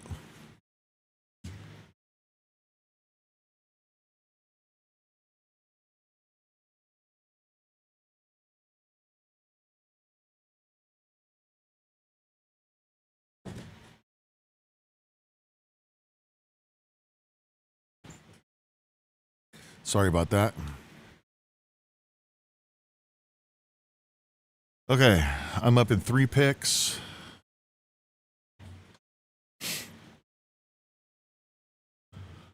I don't know why Waddle is so much further ahead of Garrett Wilson like that. Garrett Wilson is being criminally underrated on Yahoo here. Definitely underrated on Yahoo.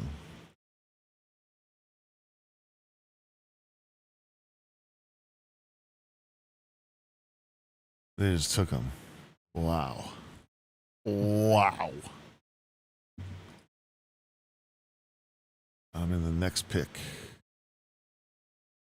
I got the next pick. Okay.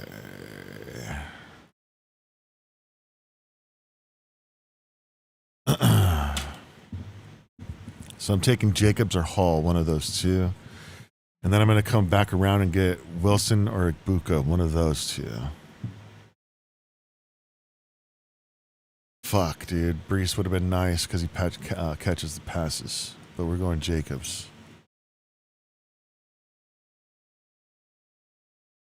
And then I'm going to come back around and I'm getting either Garrett Wilson or Ibuka. If he doesn't take either of those. Or both of them, I should say. He should take one or the other.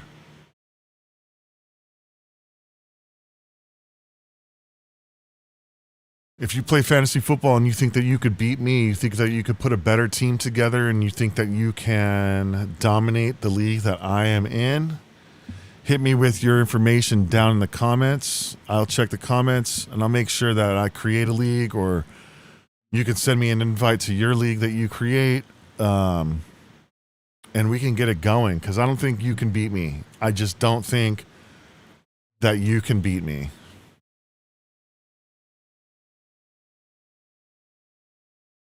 Where are we at with this? Okay, yeah, what are we doing here? Come on, buddy.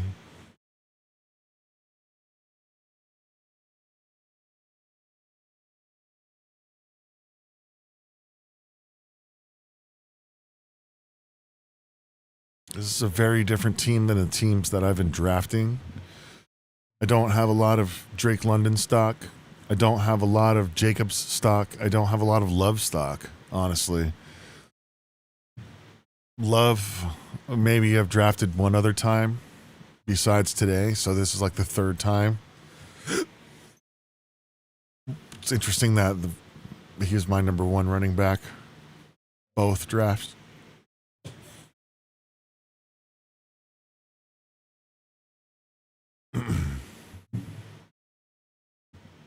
My turn? Perfect.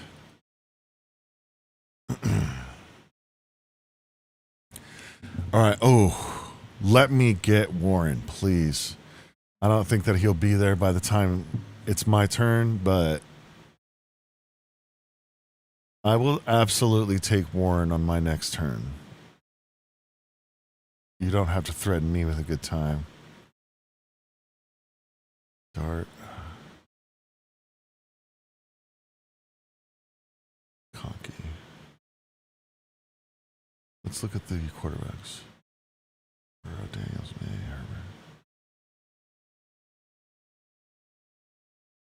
Herbert. There's Burrow, Daniels, May. Okay. Warren, I see.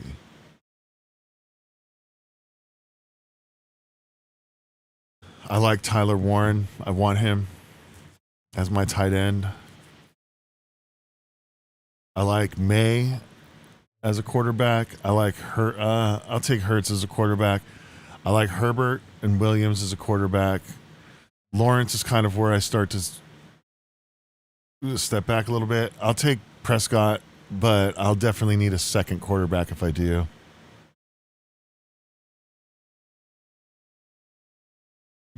What round are we in?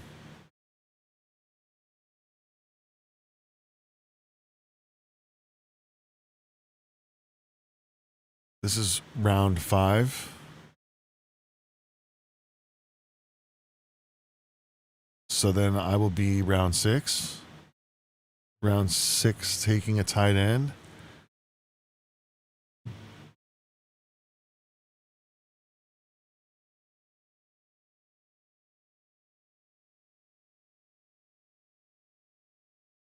Bucky Irving is still there. He's below Byshel Tootin on Yahoo and David Montgomery. Whoa. And whoa. Very interesting.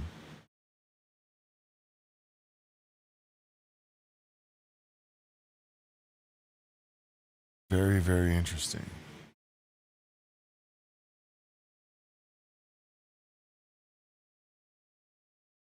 Okay.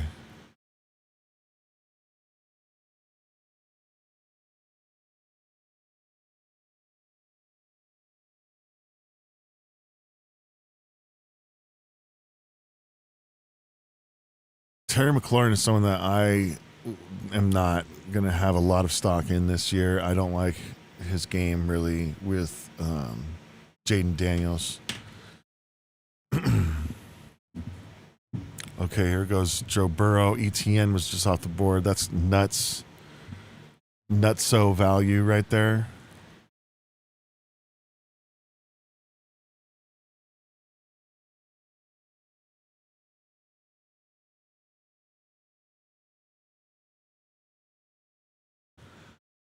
So I've got my core in place. I've got my receivers and running backs.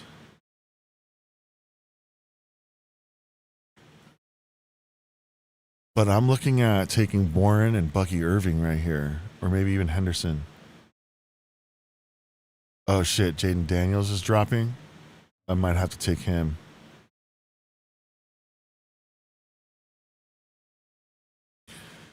If Jaden Daniels is here at my pick, I'm going to take him. And then I'm going to take Warren after that.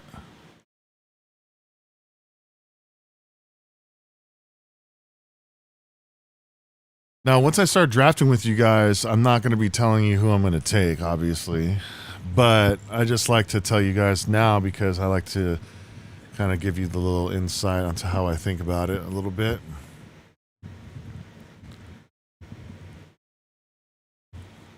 But if Jaden Daniels falls to me here in the 6th, and I can get Warren in the 7th,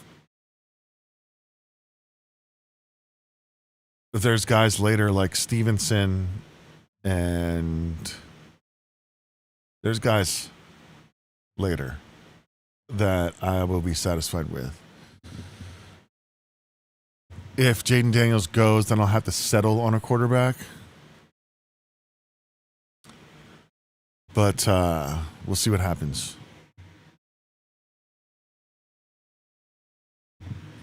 This is Yahoo right here. Yahoo Fantasy Draft. But if you want to draft with me, if you want to compete against me, I'll draft on whatever platform you want to draft on. Right now, I think I don't know. I could only find Yahoo and ESPN doing drafts right now. I think that you could do them on Sleeper as well. But this particular draft is on Yahoo. I did the draft before this one was on ESPN. And I'll draft on any site that you want to draft on if you want to compete against me on a live draft.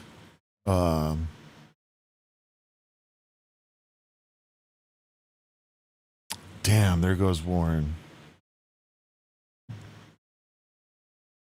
All right, well, let's see. Who should I go after here next? I'm going running back.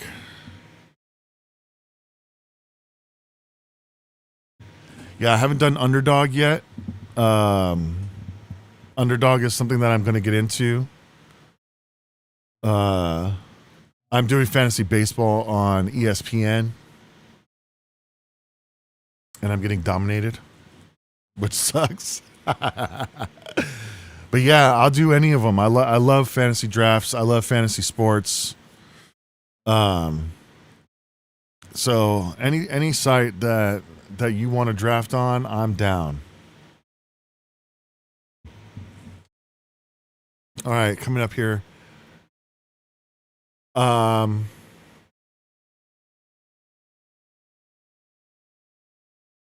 Damn. All right, I'm going Bucky Irving because I think that he's going to be the running back one for the Buccaneers, and he was a solid running back until he got hurt. I think that that's going to be a good bench player for me.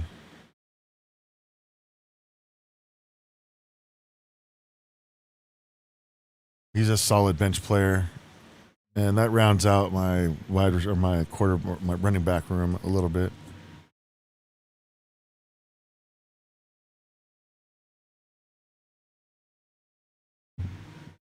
$1 drafts, huh? Wow. I have to look into that. That's on Underdog, right? For the $1. I know that there's a couple of creators that do a lot of underdog drafts, and I think that that's pretty cool. I'm actually going to get into that. But because I haven't really set up like a profile or done any kind of drafts online for money, I do them offline for money, but not online. I think that I'm going to have to do one or two of them first before I start competing with people on live drafts with them. But if they're going for $1, then I might have to get into a couple. That being said, if I'm paying for those, I'm not going to do those drafts until closer to the start of the season, because my luck is my first 2 picks are going to tear their ACL and then rupture their Achilles, and then I'm going to be stuck there with the worst team in the league, and I'm going to lose. So whenever I play for money, I always draft closer to the season. These drafts here are for fun. That's why I'm kind of like challenging people to play me, because these are kind of for fun drafts, you know, kind of throwaway drafts. I'm up at 12 picks.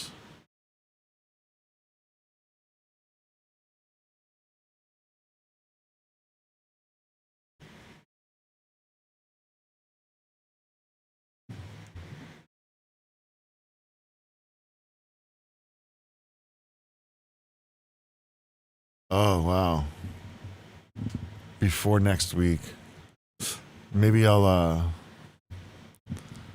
look into that sooner than later then. Thanks for the updates, man. I appreciate that information. I'm going to look into that for sure. Something that I need to get going on, because it seems like that one, the underdog, is going to be the primary one that everybody's using now. And so it seems like where the best competition is going to be. But as of right now, it looks like things are kind of falling pretty well for me here. I can go ahead and grab Ramondre Stevenson, who I think is being ridiculously undervalued. I could grab Chuba Hubbard, hopefully, if things work themselves out. Ooh, I'll probably be looking at like a Sam Laporta as well. I like Sam Laporta here. I'm definitely going to take a running back, and then I'm going to take a tight end. Alec Pierce is starting on the pup list, huh?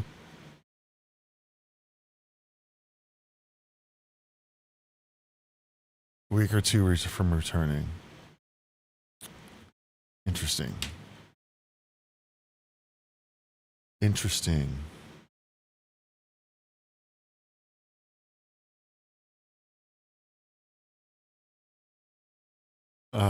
Oh yeah, so I think that I'm going to go with Chuba Hubbard here, if he's available. I'm taking one of these 3 running backs. There's only 2 picks left, so I'm definitely taking one of these 3 running backs, and then I'm going to pivot to Laporta.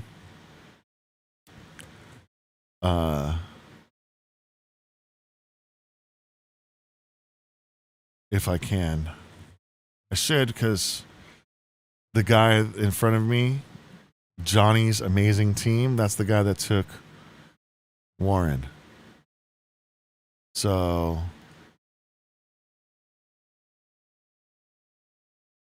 it should be good.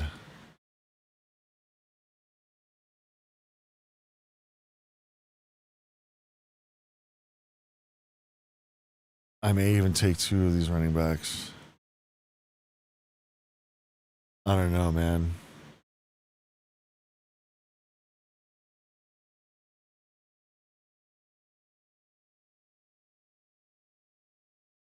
No, you know what I'm going to do? I'm taking Laporta now.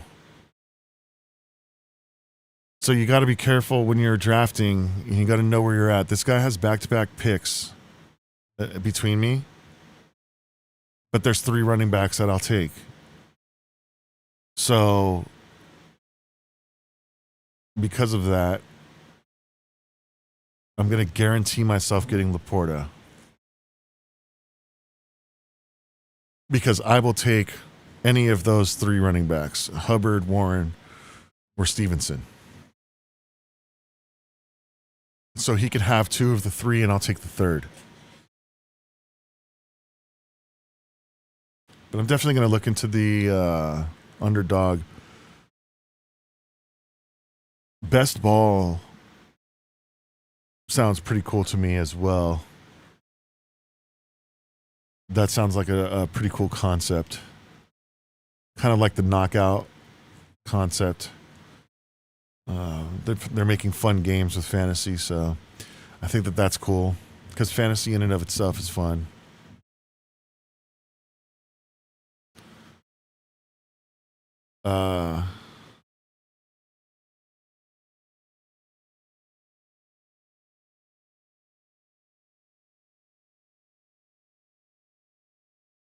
Yeah.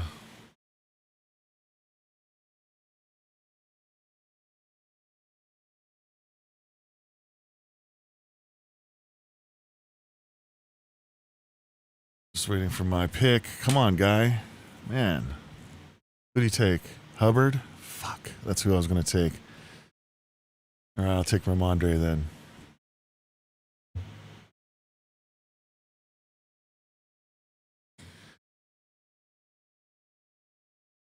I could have probably taken Hubbard and then Laporta, but I don't want to risk it. I did not want to risk it.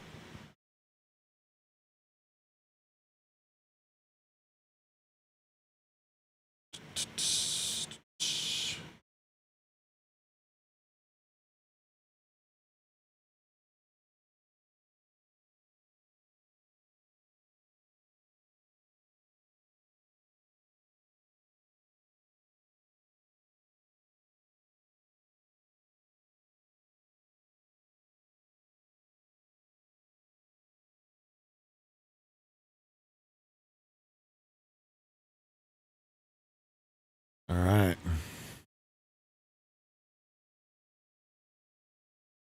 So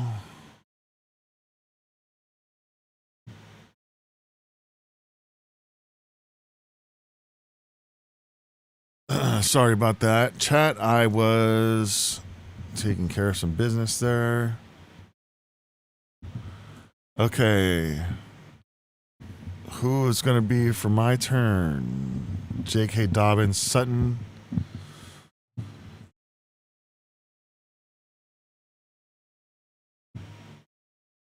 I like Sutton. I think he's being undervalued this year. I think that he's going to be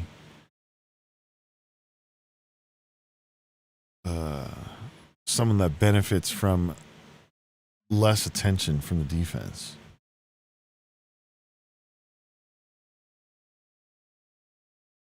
I like Josh Downs as well.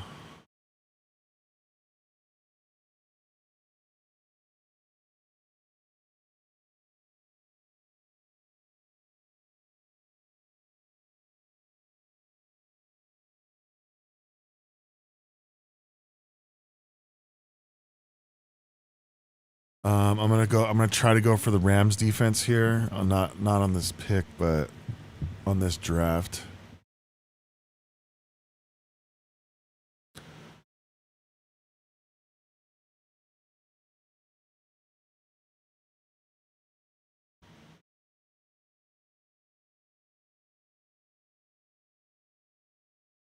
If someone like Ricky Pearsall could fall, that would be cool because I think he's gonna have a lot of looks. Jalen Warren's gone. Pearsall is falling to me.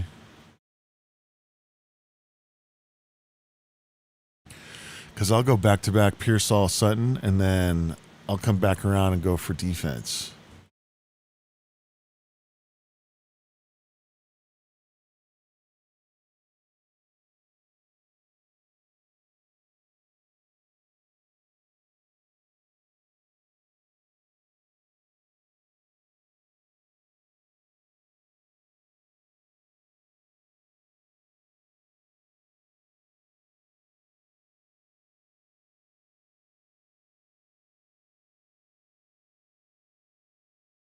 Man, I think I need to get onto that Underdog. Maybe I'll do that after the stream. I'll just go and check all of that out, see how it works, get into the draft, run it this year behind the scenes, and then next season get into them.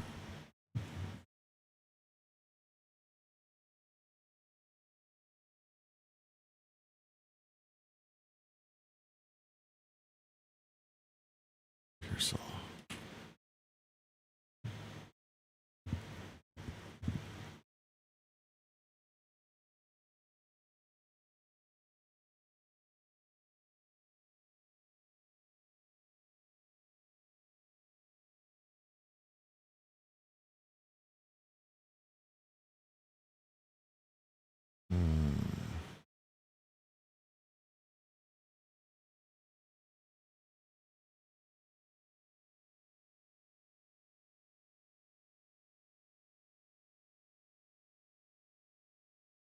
Damn, they just took Sutton.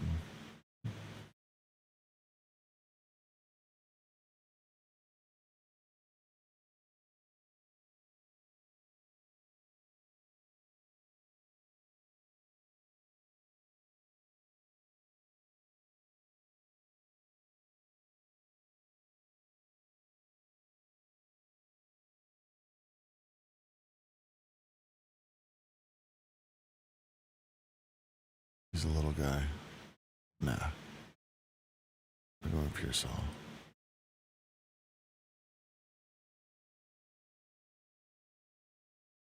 Yeah, let's go.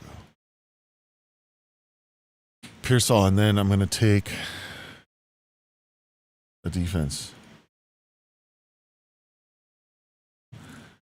We're going to be in the 10th round. No, we're going to be in the 11th round. I'm going Rams defense. I think the Rams defense is by far the best defense in the NFL. Not by far, but if Aaron Donald comes back, 100% by far the best defense in the NFL. I like the Texans defense. I like the Eagles defense. I like the Steelers defense. I like the Ravens defense. People are sleeping on the Ravens defense. This motherfucker just took the Rams, dude. Right in front of me. Right in front of me. All right, then I'm going to go Texans.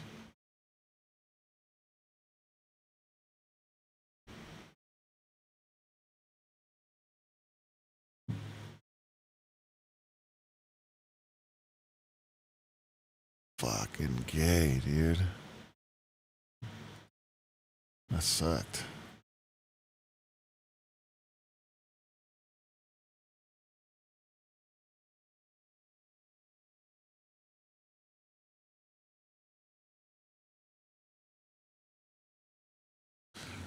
Snatched him right in front of me. So I like the Rams defense, but they got him, so I went ahead with the Texans defense in the 10th. I'm looking to add a couple more receivers. I'll probably go back-to-back receivers. Something like Addison, Downs. I might even go a receiver and a tight end if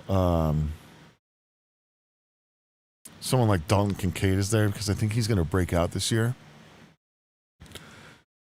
Khalil Shakir is massively underrated. That's insane.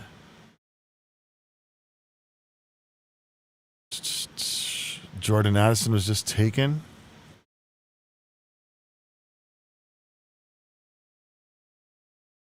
So I'm looking at like Josh Downs if he falls to me.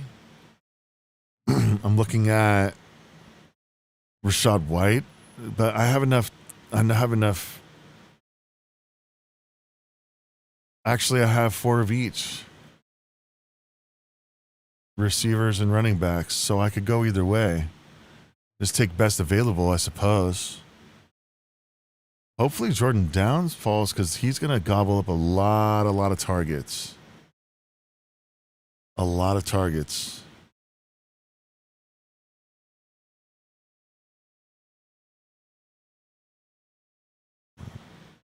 Flex. projected points. Yeah, see, Downs is up there with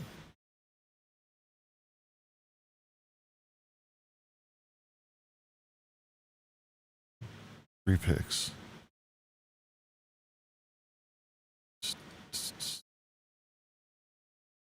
All right, so Josh Downs looks like he's falling to me. I'm going to take him. He's going to be a PPR guy. He's going to gobble up a bunch of targets. Boom, let's go.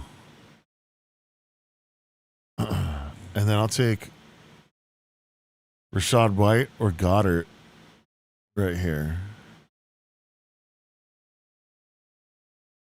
One of the two. As a backup. Everybody in the chat, if you think that you could beat me at a fantasy draft, I challenge you. Put your information down in the chat, and I will send you a request for to join a private league that I make, or I could join your league. Make sure that we get into the same league, and then we can make it public or whatever. But you can't beat me. You can't.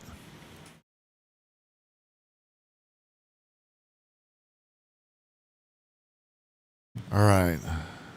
What's next? This guy took Stafford.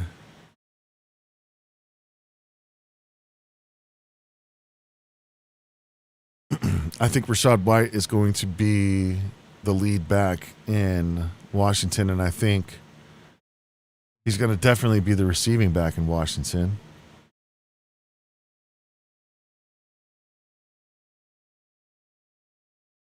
So I think that he might be a really good take right here. If this guy doesn't take him. And if he does, then I'm going to go Goddard. I don't really see anyone else who's like jumping off the page as a starter. Golden, Jacoby Myers maybe. He took Jones. Whoa.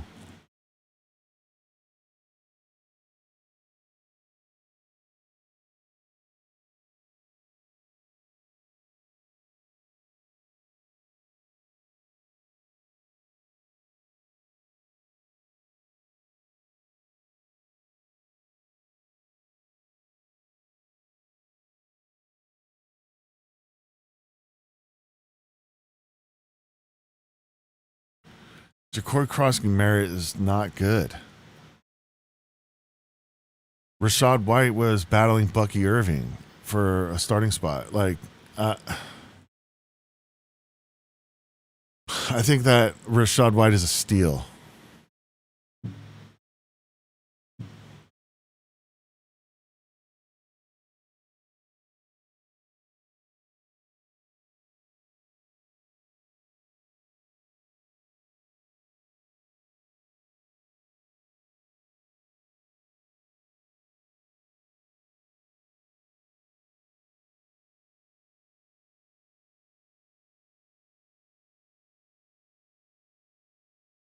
Rachaad White to steal. Josh Downs, let's see what they say.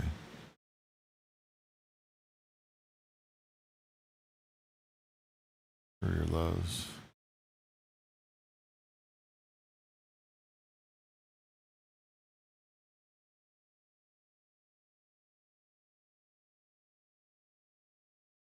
Huh. I mean, I guess that's what you want later in the draft is you want to take a chance on flyers, you know?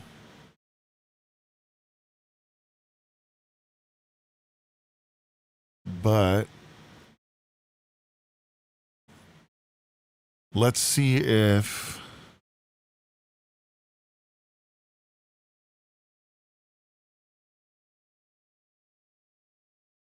is there any quarterbacks that I would want as a backup? Jones, Daniels, Ward. No.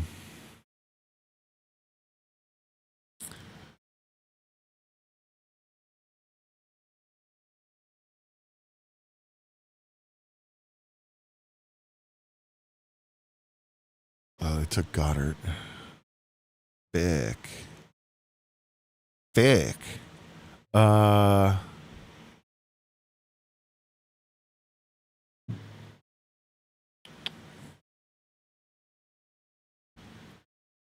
Tight end. Who's left? Jake Ferguson. Brenton Strange might be a decent pick. I don't know, man. Mark Andrews is pretty done. I think Mark Andrews is pretty done.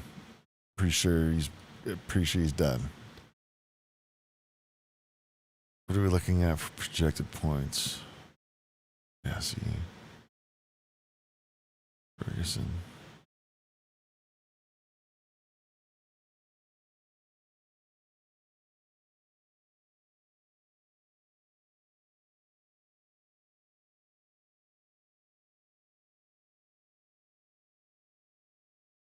By week 13. They just took him. Sweet.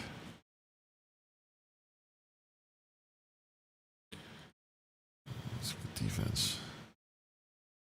Bills defense. No, there's no defense left that I want.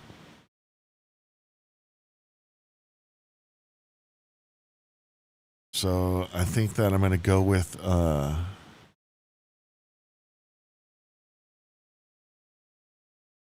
Mark Andrews. It's a little backup tight end.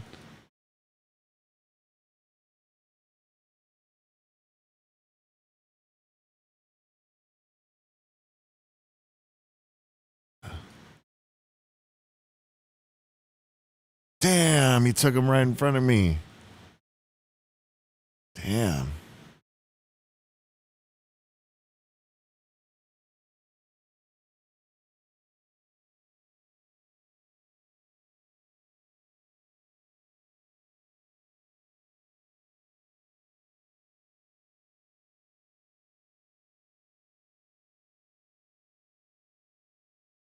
I take Dicker and gives me a chance to look at who I want to take last.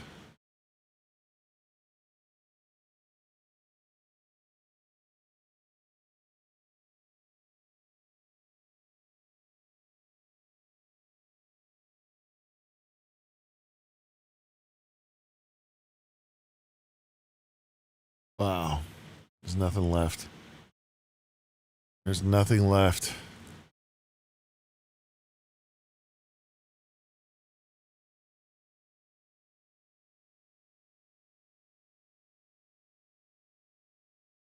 Dalton Schultz.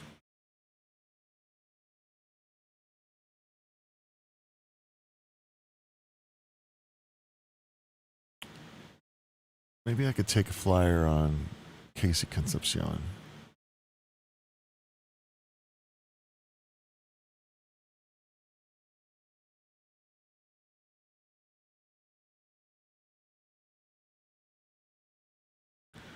Maybe I'll take a flyer on Conception.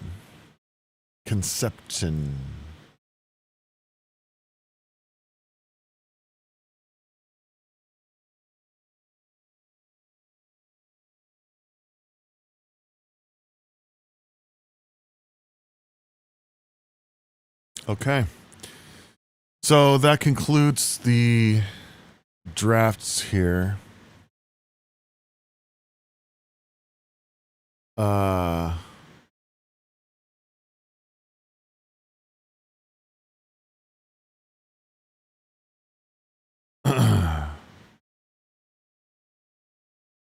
Here's the team. We've got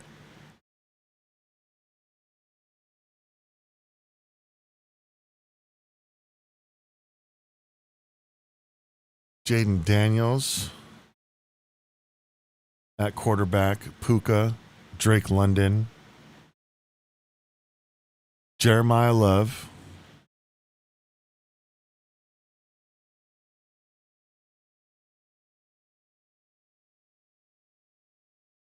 Josh Jacobs, Sam Laporta, Garrett Wilson in my flex, which is not too bad.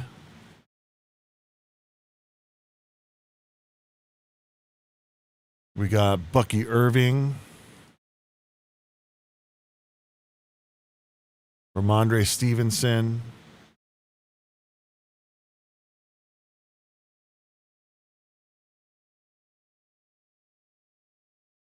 Ricky Pearsall, Josh Downs, Rashad White, and Casey Concepcion.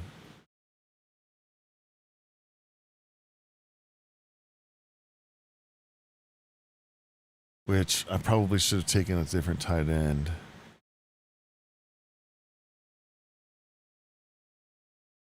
But whatever. Not a bad draft. Balanced team.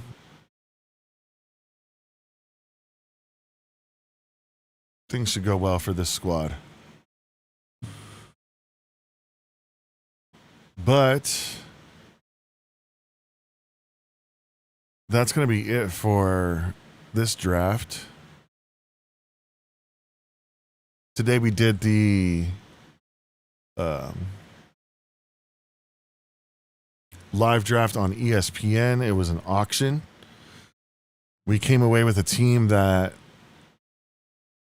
is okay, dominates at the running back position, but is left wanting more at the wide receiver position. And then we pivoted to this draft, which was a snake draft. And this draft went a little better.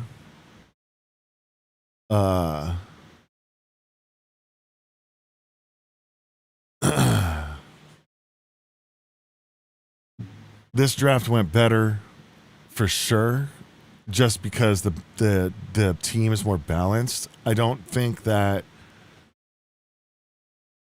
like the top end players are as top end as the auction draft, but I mean that's an auction draft. You can buy all the top end players, so I'm going to be doing drafts probably every day or every other day moving forward. I'm looking for people to join. I'm looking to challenge you guys to see if you guys can beat me. I'm trying to see if I can beat all of you. I think that I can, and I think that I will. But ultimately, I love doing drafts. I love doing fantasy football. This is not just going to be the drafts, but this is also going to be all the way throughout the season, me doing updates and setting my lineup and waivers and all that good stuff. So keep your eyes open if you like fantasy football content. I also do Bills content. Obviously, this is Bills and Beyond. This is my primary focus is the Buffalo Bills. So I'm going to talk a lot about Buffalo Bills. I'm going to be putting up Buffalo Bills videos. But my live streams will be primarily fantasy football and on game days. You know, I will do either a pregame or a postgame. I'm not sure yet, but this is super fun. I'm looking forward to getting into some leagues with you guys. Make sure you like, comment, subscribe, and I will see you guys in the next one. Go Bills.